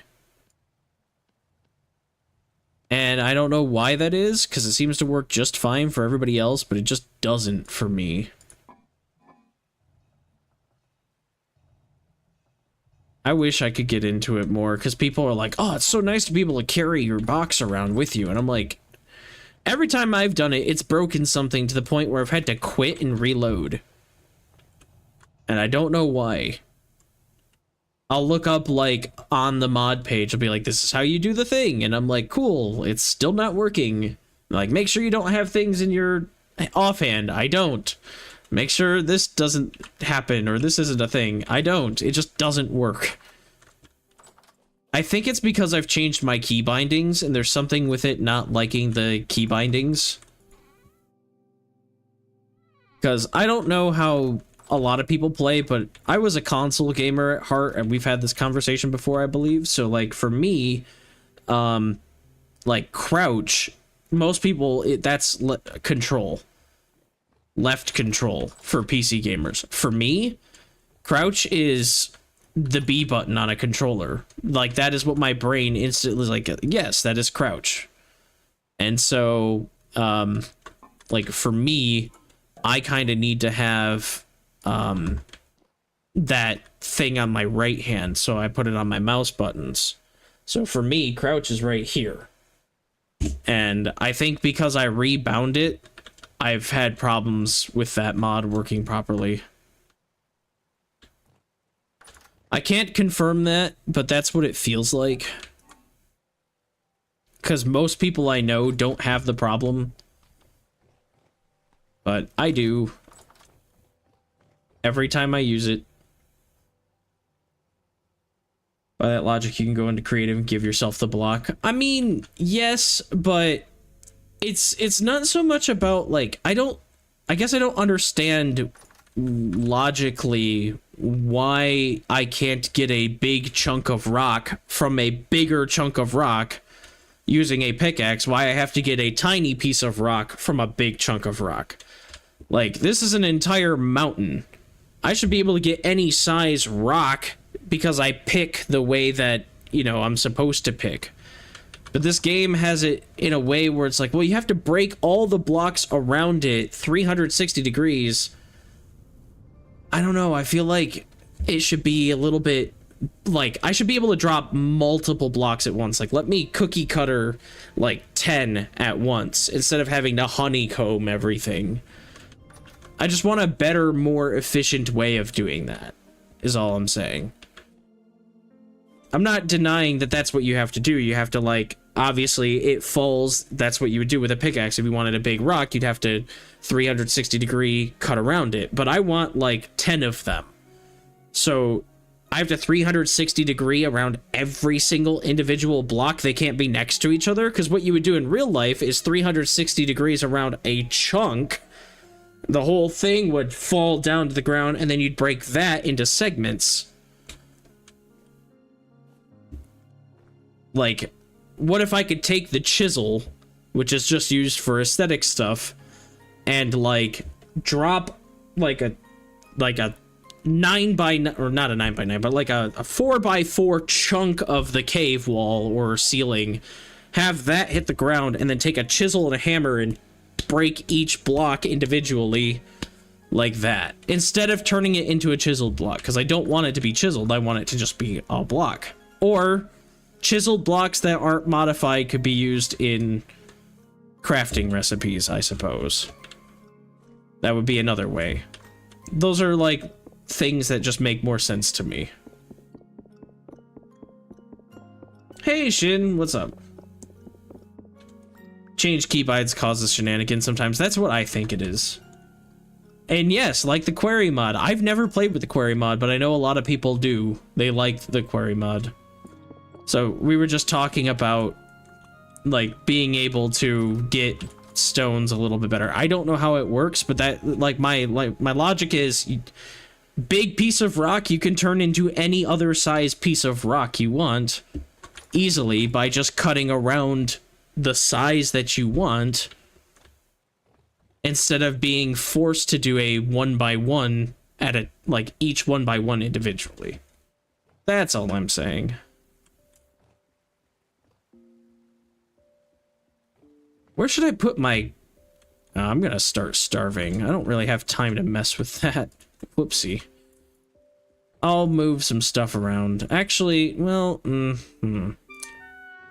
where do I want my cooking spot? Water is fine here. I kind of want it to be in... Maybe I'll put it over here in front of this window.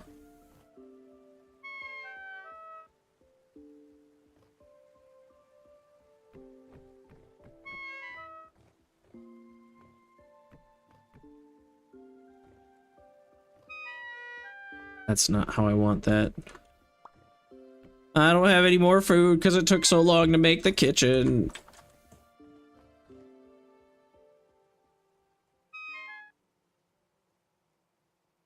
Having splitting rods or whatever they're called, that'd be something I'd get behind. Like, that's all I'm saying, Helia, is like, something... There should be a more efficient way of doing it, without it being easy. Because, like, I have cave-ins enabled. The whole ceiling falls on me sometimes when I'm mining, and it's like I can never get that to happen and then get the block from it, you know? I would love to be able to cause a cave-in naturally. I came all the way up here for cooking stuff, I guess. But, like, imagine if I can cause that to naturally happen, not have the stuff crack, and then, maybe I'll leave that there for now. I also want this down there for food. Like, I think that would be... Why is my nose so itchy today? But I think that would be, like, the preferred method for me. The game already has, like, a way to make an entire wall or ceiling fall down on you, so let me leverage that a little bit. Character, I know. I guess I'm just gonna cook food up there, and it's gonna be a stew of some kind. Maybe porridge? Maybe not porridge. I've got onions. I can do onion porridge or something. Or not porridge, stew, soup. Let's do soup. I've got water. Actually, I have a bucket of water up there, too. I would put it down here and make a fire pit here, but it's not where I want it yet. And I'm hungry now.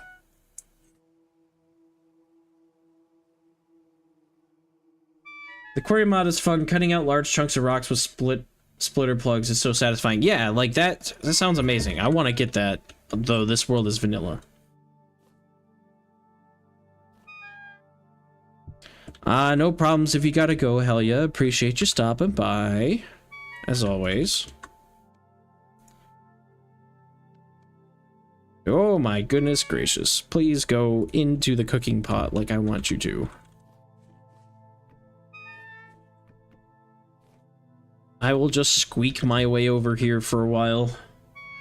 I've got another maybe 45 minutes of stream time today, and then I will have to call it so that I can get prepared for D&D.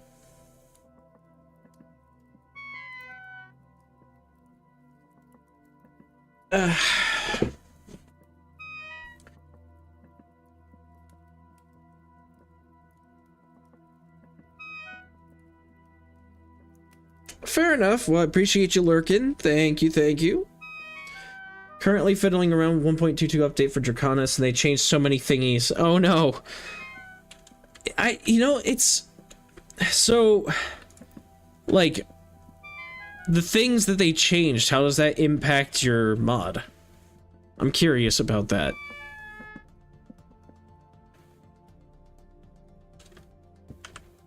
I do have a bowl. Good.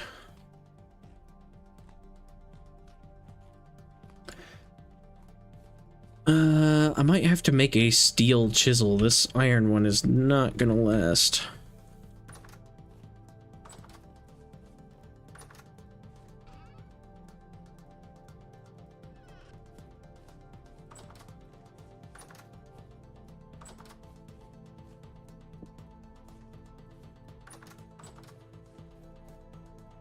Mainly just paths to base game things. Okay. Okay, so that's, like, annoying, but not terrible, I guess.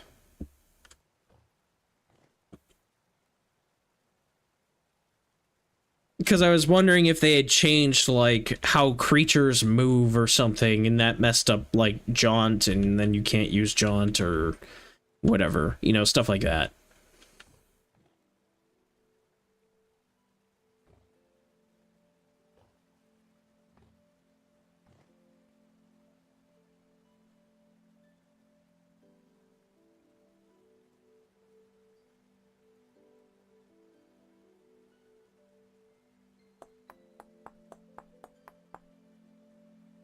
That's too thin. Maybe I should do 2x2. Is that... That's probably good. Yeah, we'll do that.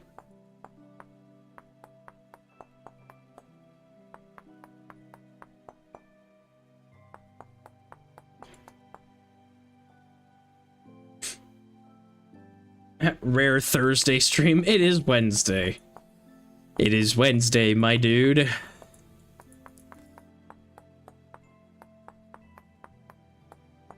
I'm not necessarily opposed to streaming on Thursdays, but like, if I stream every day, then I never get anything done in my own life, usually. Like yesterday, I spent 11 hours just cleaning. Because I'm gonna have people over for in-person D&D tonight. And so I cleaned my house all day. Something that's been needing to be done for a long time. Like, deep clean. It's springtime, so it's time for me to, like, to actually go through the house and do a super deep clean, scrubbing baseboards for walls and stuff like that. You know, the fun stuff.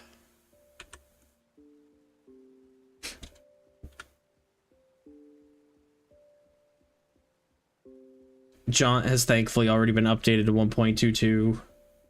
The same person that made the changes to the vanilla writing stuff. Good.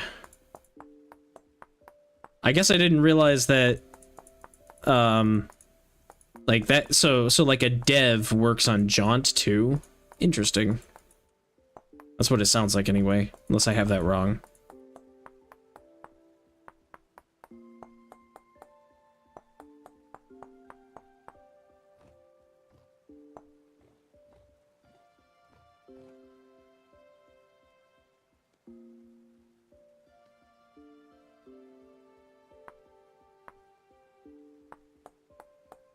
It's so dark.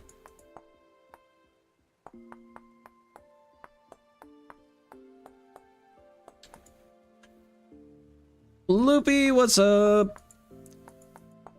Things are going good. I was just mentioning how I did a bunch of cleaning yesterday because I'm gonna have people over tonight for in-person D&D. So, I've been very busy doing that because the conversation came up because Demon was saying, like, oh, it's a Thursday stream. Check again. And he's like, oh, wait, it's Wednesday. So, yeah. I was talking about that a little bit. So I'm excited to have people over, and I'll unfortunately have to end my stream in about 40 minutes so that I can get more stuff ready for them, but in the meantime, everything's working so far. What do I want to do here?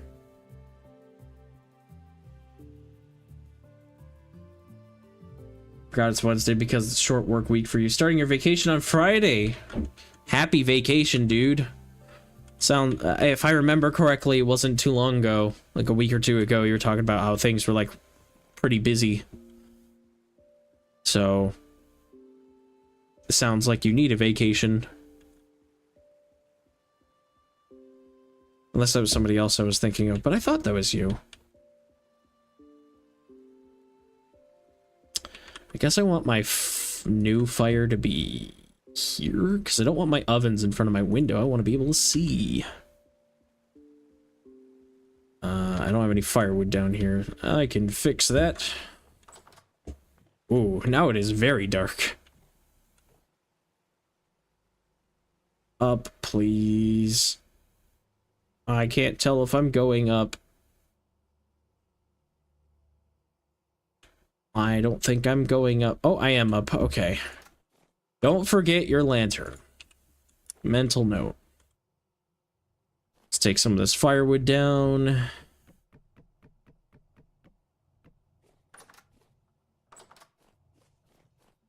It's been nuts and I'm ready for some days off. Yes, take your time off, man. Always, always, always take your time off. You earn it.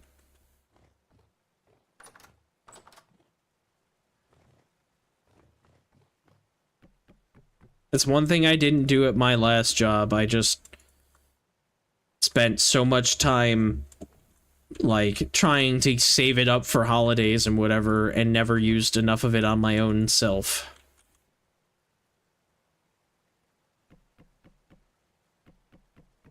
I very rarely, I would always save it for, like, holiday weekends or something where most people would take Friday off, I would take Monday off.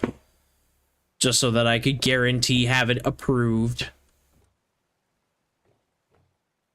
And wouldn't have to deal with that. What is... Wait, what's making all the light out there?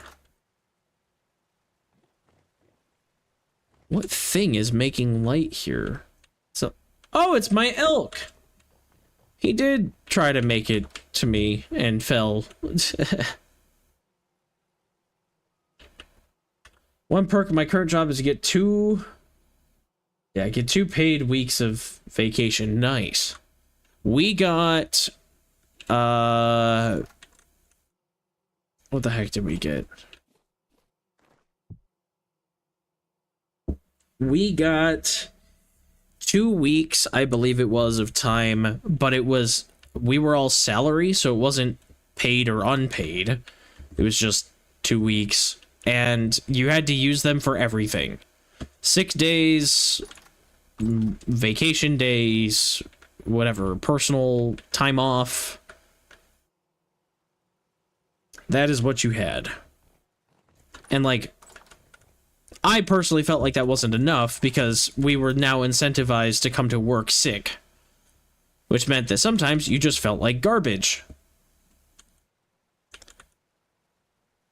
And I don't ever think that that's the right decision. You shouldn't have your office be full of sick people, because then other people get sick and it's just not fun for anybody involved.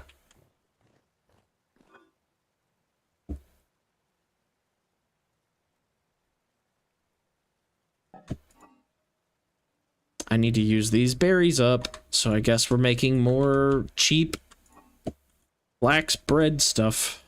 Flax pies.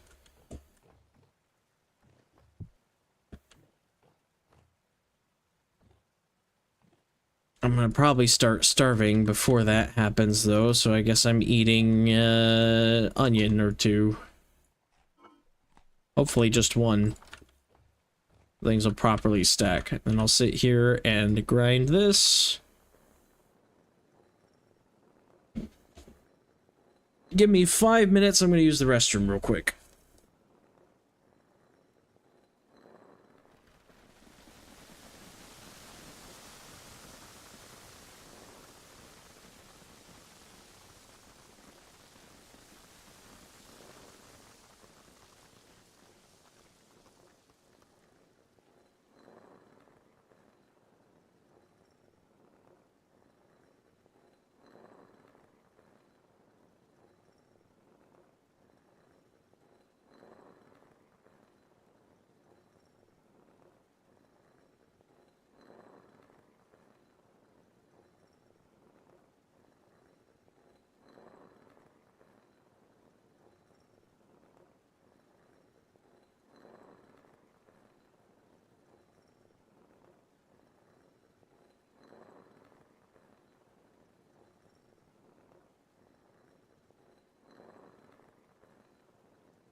Bro is starving.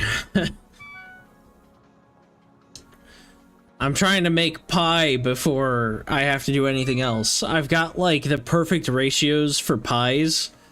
I don't want to mess with anything else, if I can help it.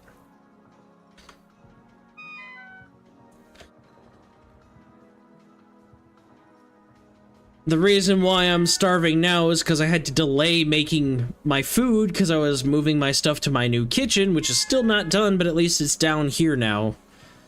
The kitchen took all this time. It's taken 2.5 hours, basically, to get everything set up.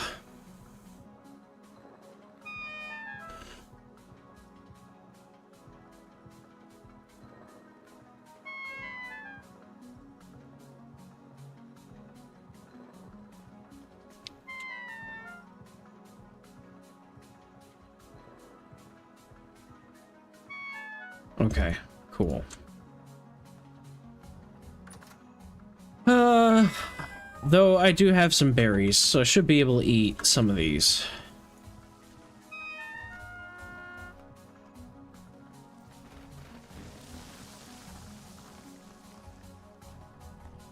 Should be okay. It's not exactly perfect, but it's mostly perfect.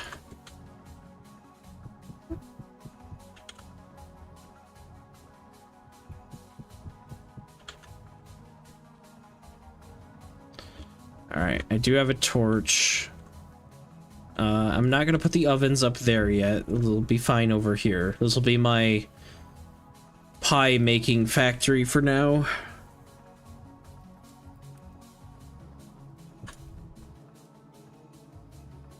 My nose, come on, nose, don't do this to me.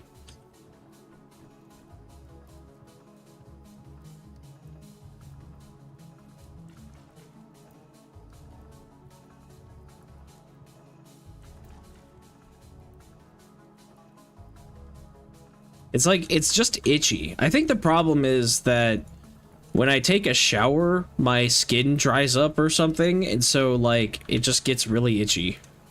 I don't really know. That's my hypothesis.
There. Oh, already done. Nice. Boop, boop, like that. And then this will be immediate food now. Because cranberry pies made with flax dough do not last you very long. I'm gonna eat a whole pie and more doing that, but whatever. It's fine. I just realized, too, I gotta message my friend real quick.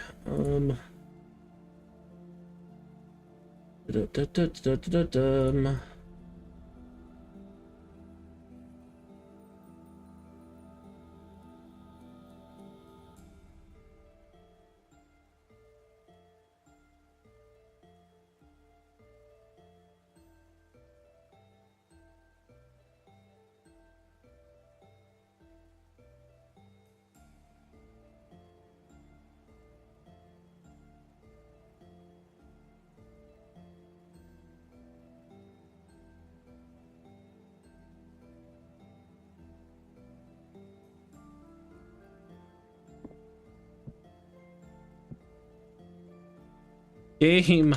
I need to pick that up before it burns. Okay, food acquired. I can continue doing things. Oh, I want my lantern. I gotta make more lanterns, but I don't have beeswax for that. And the one set of wild bees that I found that I was gonna populate got burned down in a forest fire. Whoopsie.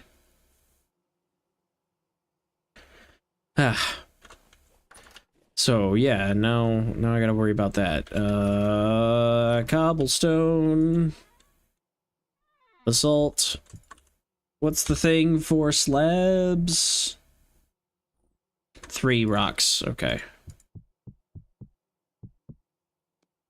Just do this and this. Slabs are fine. Slabs are good for chiseling projects, because you can use them for that without having to use all your resources on actual cobblestone. Though my chisel's probably going to break. Which means I might have to make a steel chisel, but I do want this whole thing to be chiseled. And I think I want this, because I'll have 3 ovens eventually, and I will put them here. And then I don't know what I'll put over here. Probably shelves, storage of some kind.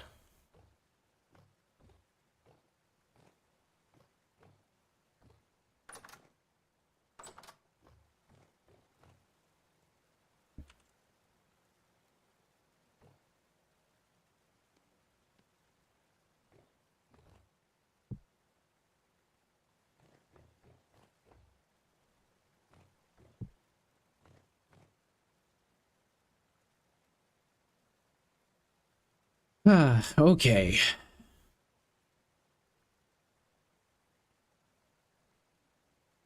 Just gonna wait for this for a second. So it doesn't burn. Okay, chisel time. Definitely gonna have to make a steel chisel. I should probably start heating up the metal. I'm not used to my house not having all the light I want. Annoying.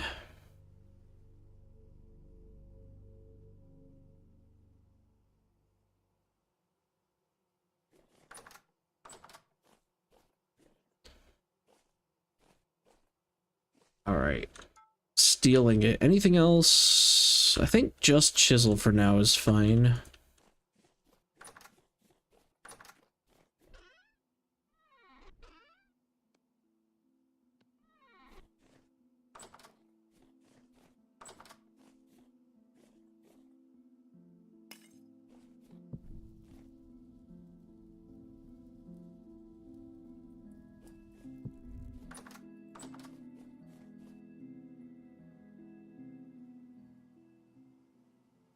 I'm not trying to place the pie, I want to eat it.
So dark. Want to see.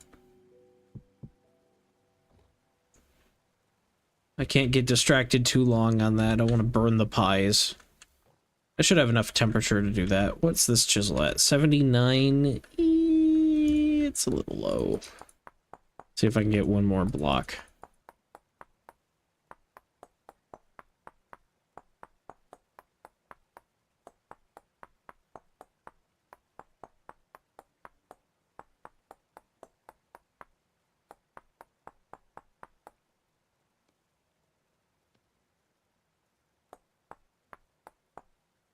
Whoops.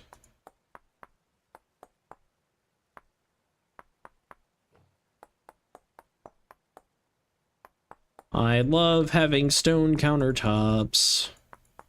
It's like my favorite thing to have aesthetically in this game.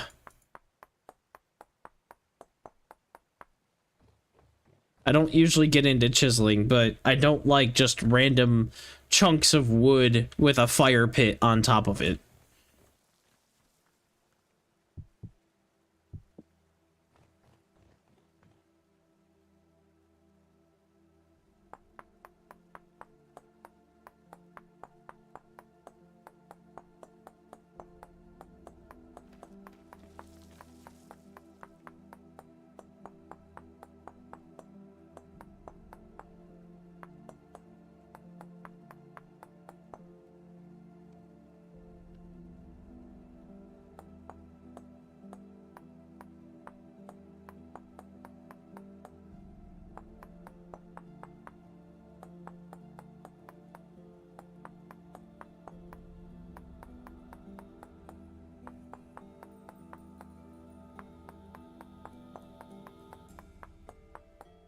Oh, is this still 10? Okay, I was gonna say, this can't have any durability left.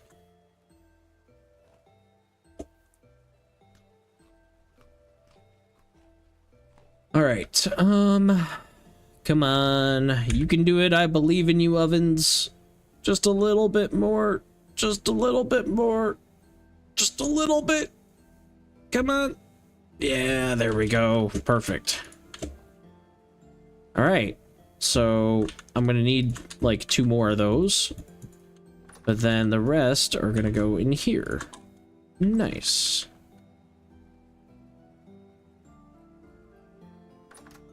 And what is this? 32 days. Nice. All right, hammer goes down here. I'll have to grab the tongs. Should I try to make a windmill here at this location, or should I try to take my old windmill and bring it here? I don't know if I necessarily want to start over with a brand new windmill. Ah, that's not going to be warm enough now. Dang, I didn't think it was going to lose temperature that fast. That's fine. I got tons of brown coal that I can get.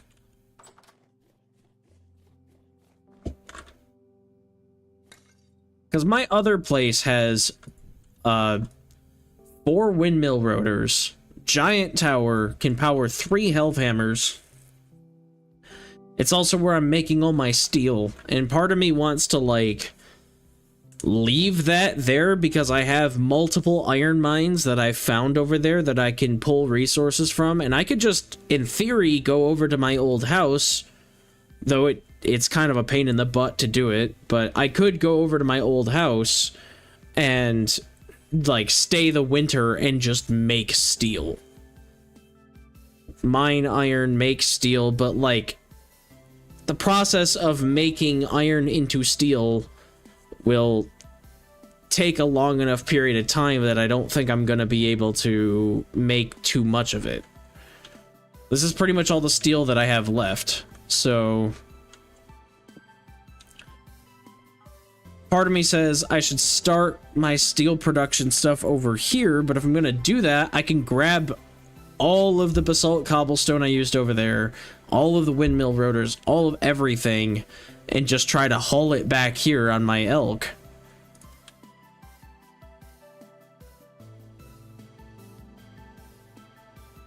Because I don't need it over there if I plan on basically living over here. That area can just be like an outpost where I can get food or something.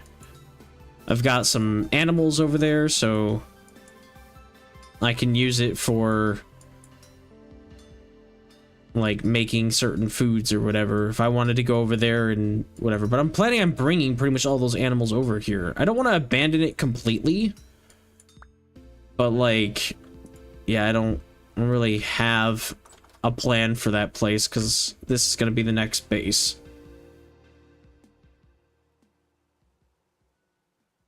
I could bring my lanterns over too so that I can actually see.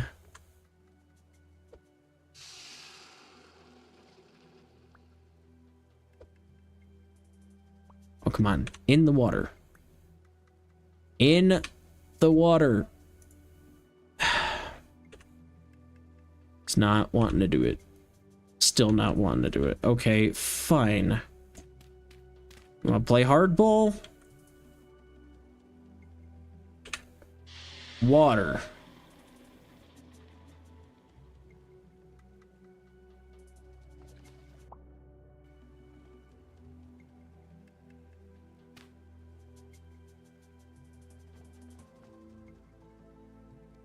There, so when this... Did I put my hammer back? I did. I'm so used to mining and like, well, I'm done with that, and putting it all back. I also didn't bring my darn lantern with me, so now it's just dark. You know, I don't think things through all the time.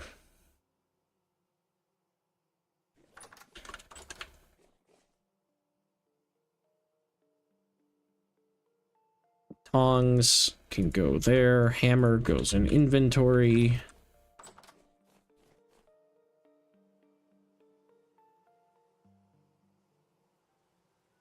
Can't eat pie and climb ladder at same time.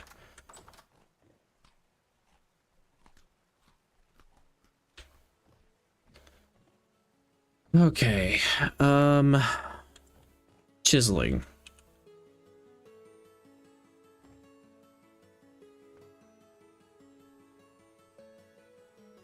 We're just gonna do that. Do that. And do that. Okay, that works too. Do that. Can it be anywhere? Oh, it can be anywhere. Nice.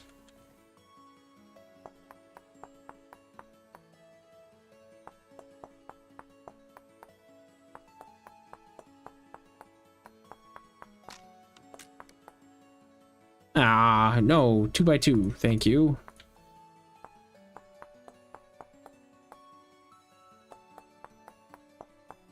There, now we have a steel chisel. This thing will last, what is it, 6,000? Yeah. Steel chisels last a long time.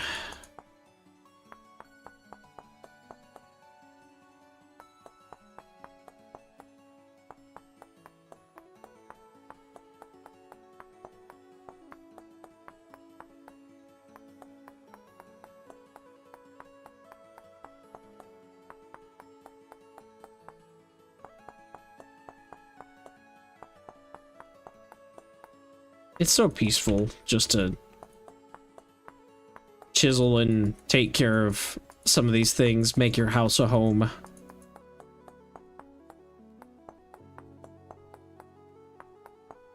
This has been needing to happen for a very long time, too.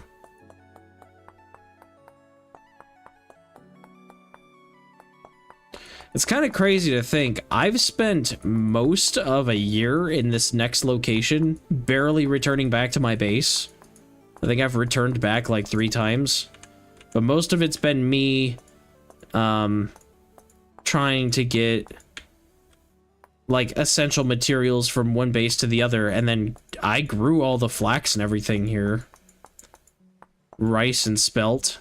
It's funny, I started growing rice in like March, late March or April in this area because this area is a little bit warmer and it could grow crops. And I was just like, oh, I can grow crops, and didn't even think about the temperature. And so the rice got cold damaged on my first harvest. And then I was like, oh crap, cold, right. So then I started growing, I think it was growing a little bit of everything. I don't know if it was rye. I think it was growing something like parsnips or onions or something. Maybe, no, it was turnips. That's what it was. It was turnips. I'm like, oh, it's cold. So I grew like a little bit better crop for cold, not rice. And then it warmed up, so the rice took even longer to grow because it got stunted due to cold. And then the turnips got stunted due to heat because it warmed up so fast in this region. So my next major task I want to do is get a proper greenhouse set up and take care of my animals that I have and get them penned in properly so that they're not out in the wilderness. Get them in a nice safe location. And then when I have my greenhouse, I can hopefully grow rice without it being damaged. Hi, Souffle. What's up, buddy? You were a little scary there. I was not expecting you to be right there.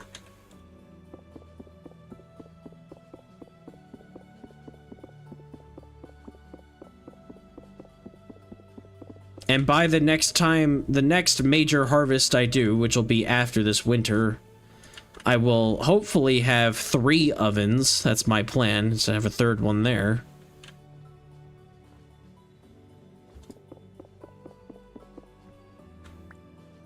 Elk jump scare. Seriously though, it's like it's like Wendigo, like I'm just over here doing my thing and all of a sudden I see this horned creature staring at me through a window. It's like, that's unsettling.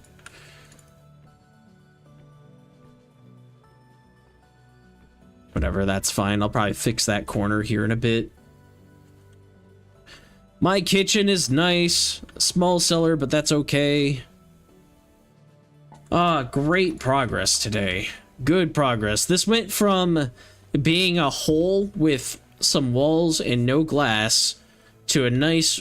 I mean, it's not completely perfect. I do want to replace a lot of this to make it look nicer, but it is now a room with proper everything. Very pleased. So much nicer than it was before.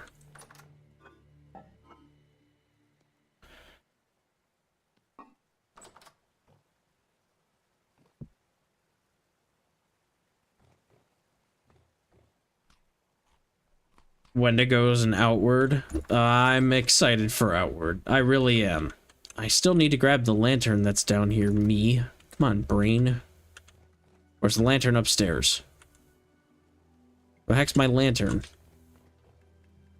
Guess it's not down here. It must be upstairs.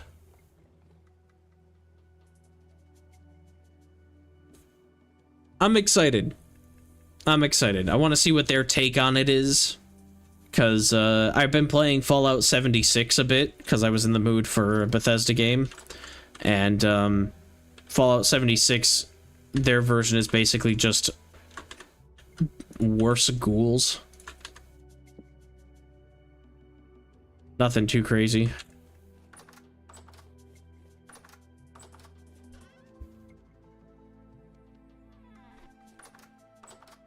If you know anything about Fallout, I guess.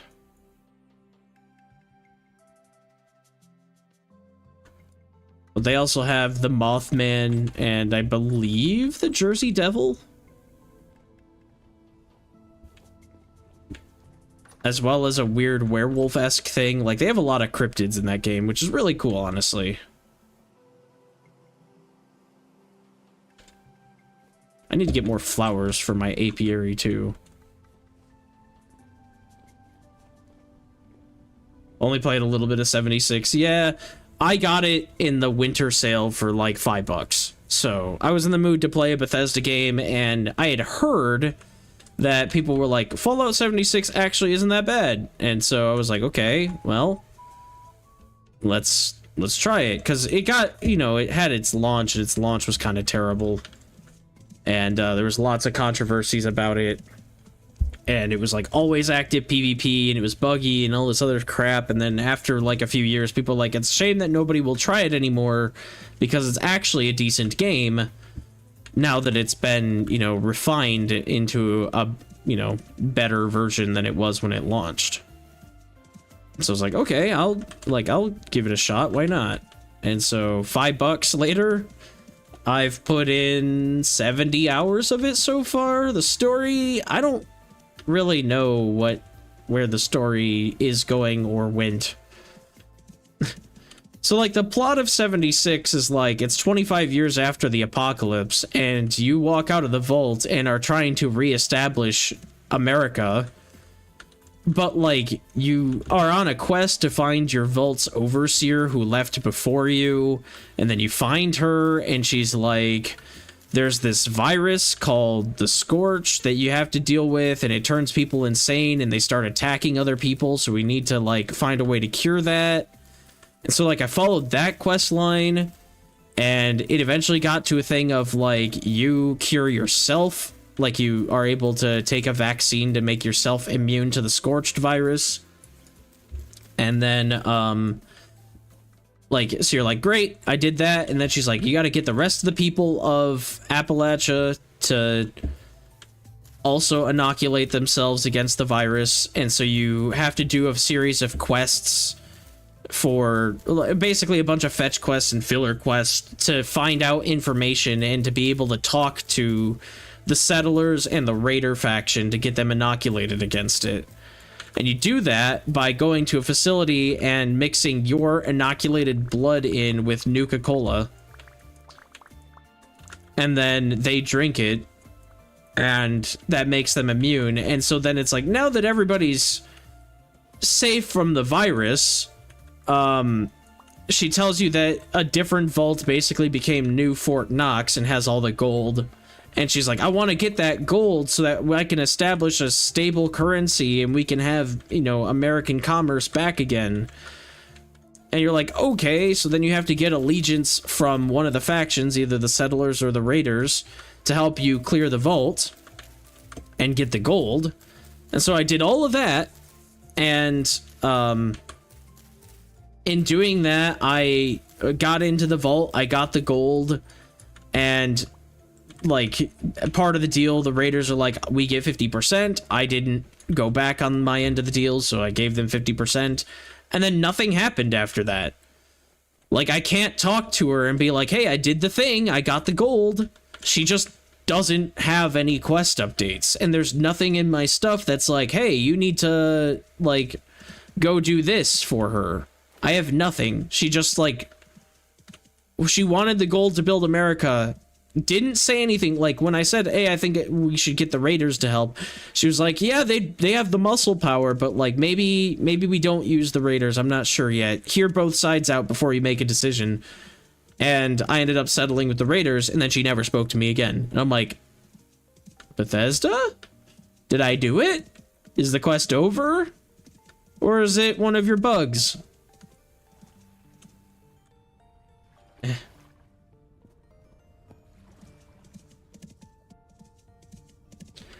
Like, it's not about it's, like, I didn't even necessarily play it for the story.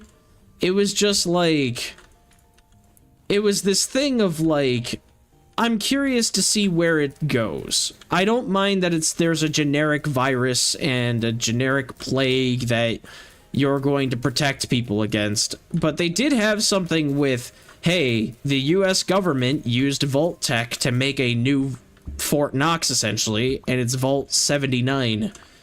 And so now that you found Fort Knox, what do you do with the gold? Do you give it to the raiders? Do you give it to the settlers? Do you keep it for yourself? Do you help the overseer? Like, they have all these things. And so I did the quest, and then it just, like, died. It didn't go anywhere.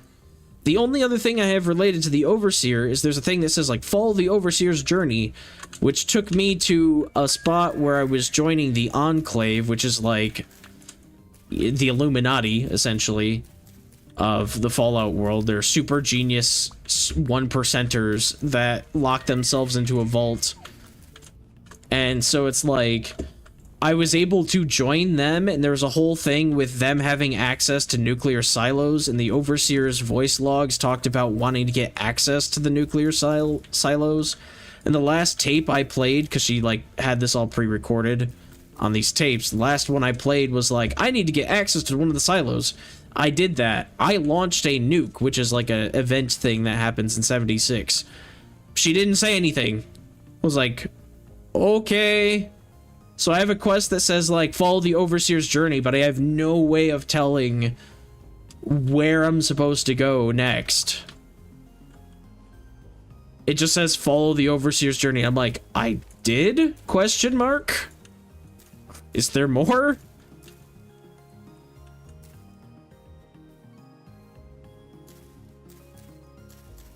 So, I don't know. I want to like it, but there's like stuff where I feel like I'm not sure if I'm actually doing the thing. And she will never repeat herself.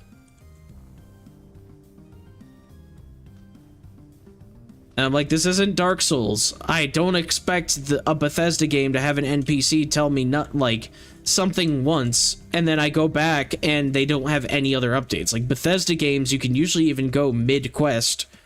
And if you're like, yeah, I like in Skyrim, let's say, it's like you work for the Thieves Guild, you do a job where you're supposed to steal something, you'll be like, yeah, I broke into the facility. They'll be like, great, where's the item? And you're like, oh, I'll come back with that if you forgot to grab it. But like you go talk to her and nothing happens.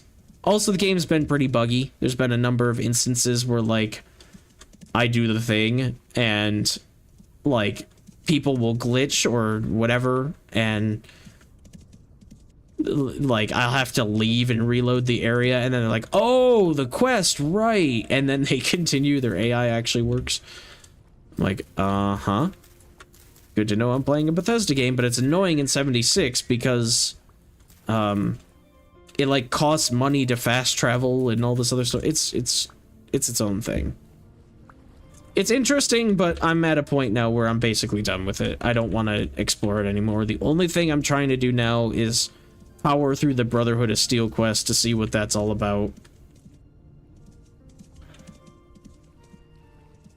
I'm not even a story type gamer, but modern Fallout feels cheap and tacky. Yeah, Fallout 4 didn't have a great story, and 76 doesn't really have a story because it was never intended to.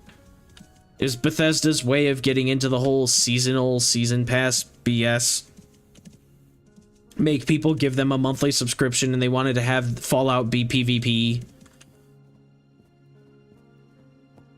And like that didn't work, so they salvaged it into some kind of story-based game that you can co-op online, but that wasn't the original intent, and you can tell because it still feels a little different. Okay, I need to look for resin. I think I want to build at least a basic windmill. I think all these trees over here don't have resin though. Also, it's 3 o'clock my time, so I should probably get going real soon. I don't have a lot of time.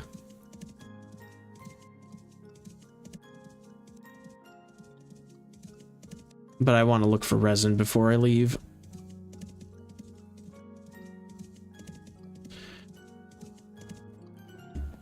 There was a big old fire in this world, and I think it burned down the resin trees, which would mean 2 times now in this single playthrough that my resin trees have burned to the ground due to a lightning strike natural fire. I don't think any of these guys have resin. It's hard to tell, though.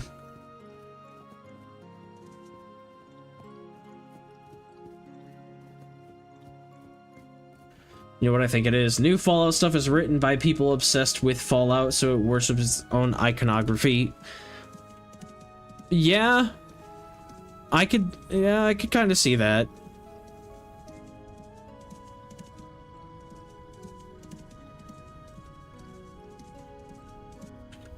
Like, have you seen the Fallout show, Demon? Oh, no. I want my elk back, thank you. The one that's on Amazon. It's actually really good. Like, really good. At least the first season I've watched, it's pretty good. but like they do a very good job at tying it into like making the world feel cohesive, because that was the problem I always had with Fallout, is like every game was like a different vault. It was like, vault 101, vault whatever 97 or whatever the heck, vault 76, and it's like a completely different character with a completely different main story. The Fallout show does a great job of tying it all together, where you are in the Commonwealth. I believe, no, you're not in the Commonwealth, you're in a different location, and it is shortly after the bombs drop, but they talk about the Commonwealth and the Brotherhood of Steel and Elder Maxon, and like how this Brotherhood of Steel faction is feeling about the way that the thing's going, and like vaults, and how the vaults had all these different experiments that like they were social experiments messing with people, and like season 2 takes them to New Vegas. I think they're out in California in season 1 is where that vault is. So they go to New Vegas, and so they start talking about some of the New Vegas stuff. I have not watched a lot of season 2, I think like 4 episodes or so.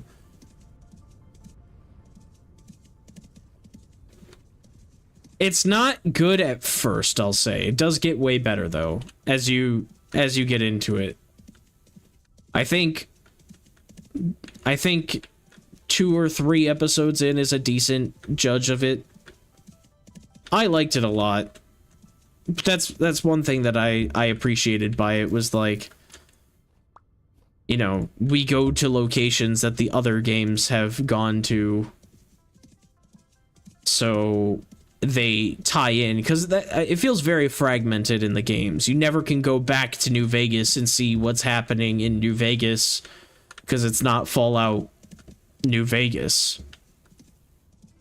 You can never go back to wherever Fallout 3 is, Texas, something like that. I don't know where it's at. New Mexico. Like, you never go back there in any other game. You never hear about it. You only hear about the new region they've crafted for you.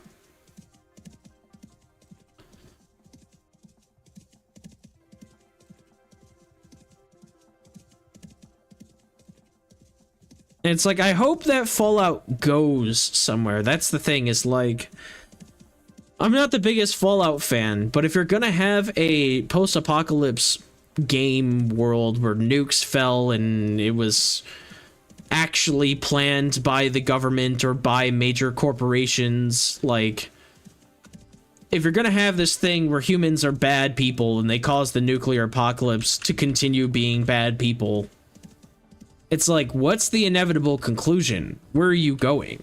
And that's the thing I think a lot of video games struggle with these days, is that they don't have an end point. They're they keep getting designed as like a infinite story. How many games can we make without actually getting to a conclusion? And there kind of has to be a conclusion. Like, what happens? Who wins? Does the world recover with these weirdly mutated, irradiated creatures? Or do humans end up starving themselves to death because of greed or whatever?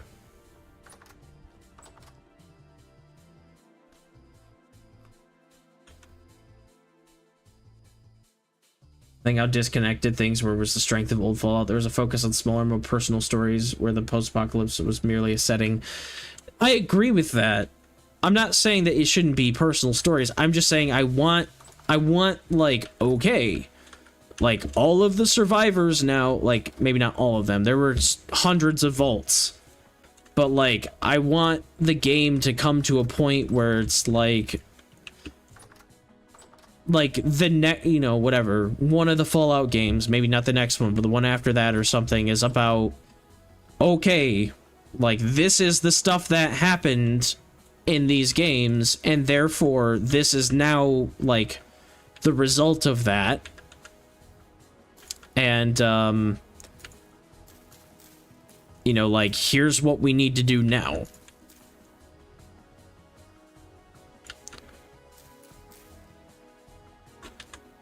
I want them only interconnected in the point of furthering a global plotline, I guess is the best way to put it.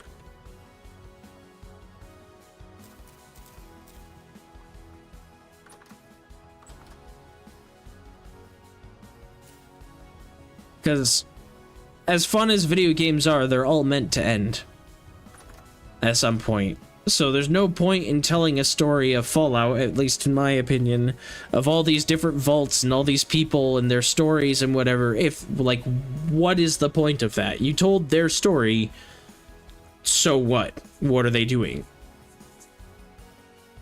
Like, is it just gonna be endless tales of people leaving vaults and some weird situation happening and then it gets resolved and then they go on to the next one?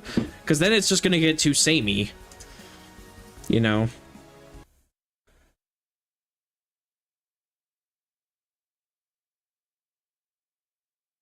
I think it needs a fresh thing where it's either you're coming to a conclusion or you're not a vault dweller in one of the Fallout games. Maybe you're a raider and you break into a vault. There just needs to be something that continues, I think. Yeah, exactly. And, like, he wasn't a vault dweller, but found out about the vault and everything. Like, it was... They need more of that stuff. Because every single one other than that has been, you're in vault whatever, and you... This vault does this experiment, and you now have to deal with the fact that your vault was weird because you thought that was normal, and it wasn't normal. Like, every other game is you discovering that your vault was not how all vaults operated. So, yeah, it's very... The franchise is too obsessed with vaults, and there's so much potential in the lore. Yeah, I mean, like... The vaults are the key thing in the game, you know, that's where they did these social experiments, and that's where, like, these crazy things happened. But it's not the only thing that happens in the world. There's, like, a whole story about death claws or something, them being basically a bioweapon by the military, and they're hyper-intelligent creatures. We'd never hear about that. Like, it's in the game somewhere, and probably some computer that you can read a file on, but, like, you never hear about that anymore. I don't know. And now I'm on a Fallout rant, and I have to end my stream, unfortunately. I think the Intelligent Deathclaw was in Fallout 2. Yeah, I don't know, honestly. But I want to say there was something about them being just intelligent in general. Like, there was an intelligent Deathclaw, but, like, others are maybe not capable of speaking, but still intelligent creatures. So, anyway, I've said my part, and I could keep going forever, but then I won't end the stream and I won't get things done, so I gotta go. Thanks for stopping by, Demon, and everybody else. Appreciate it, as always, and I'll see you next time. I gotta fix my Friday schedule, but it'll be my normal one. Should be from 4 p.m. to 7 p.m. Eastern time. I changed it for last week, so I gotta fix it real quick, but yeah. Anyway, bye-bye!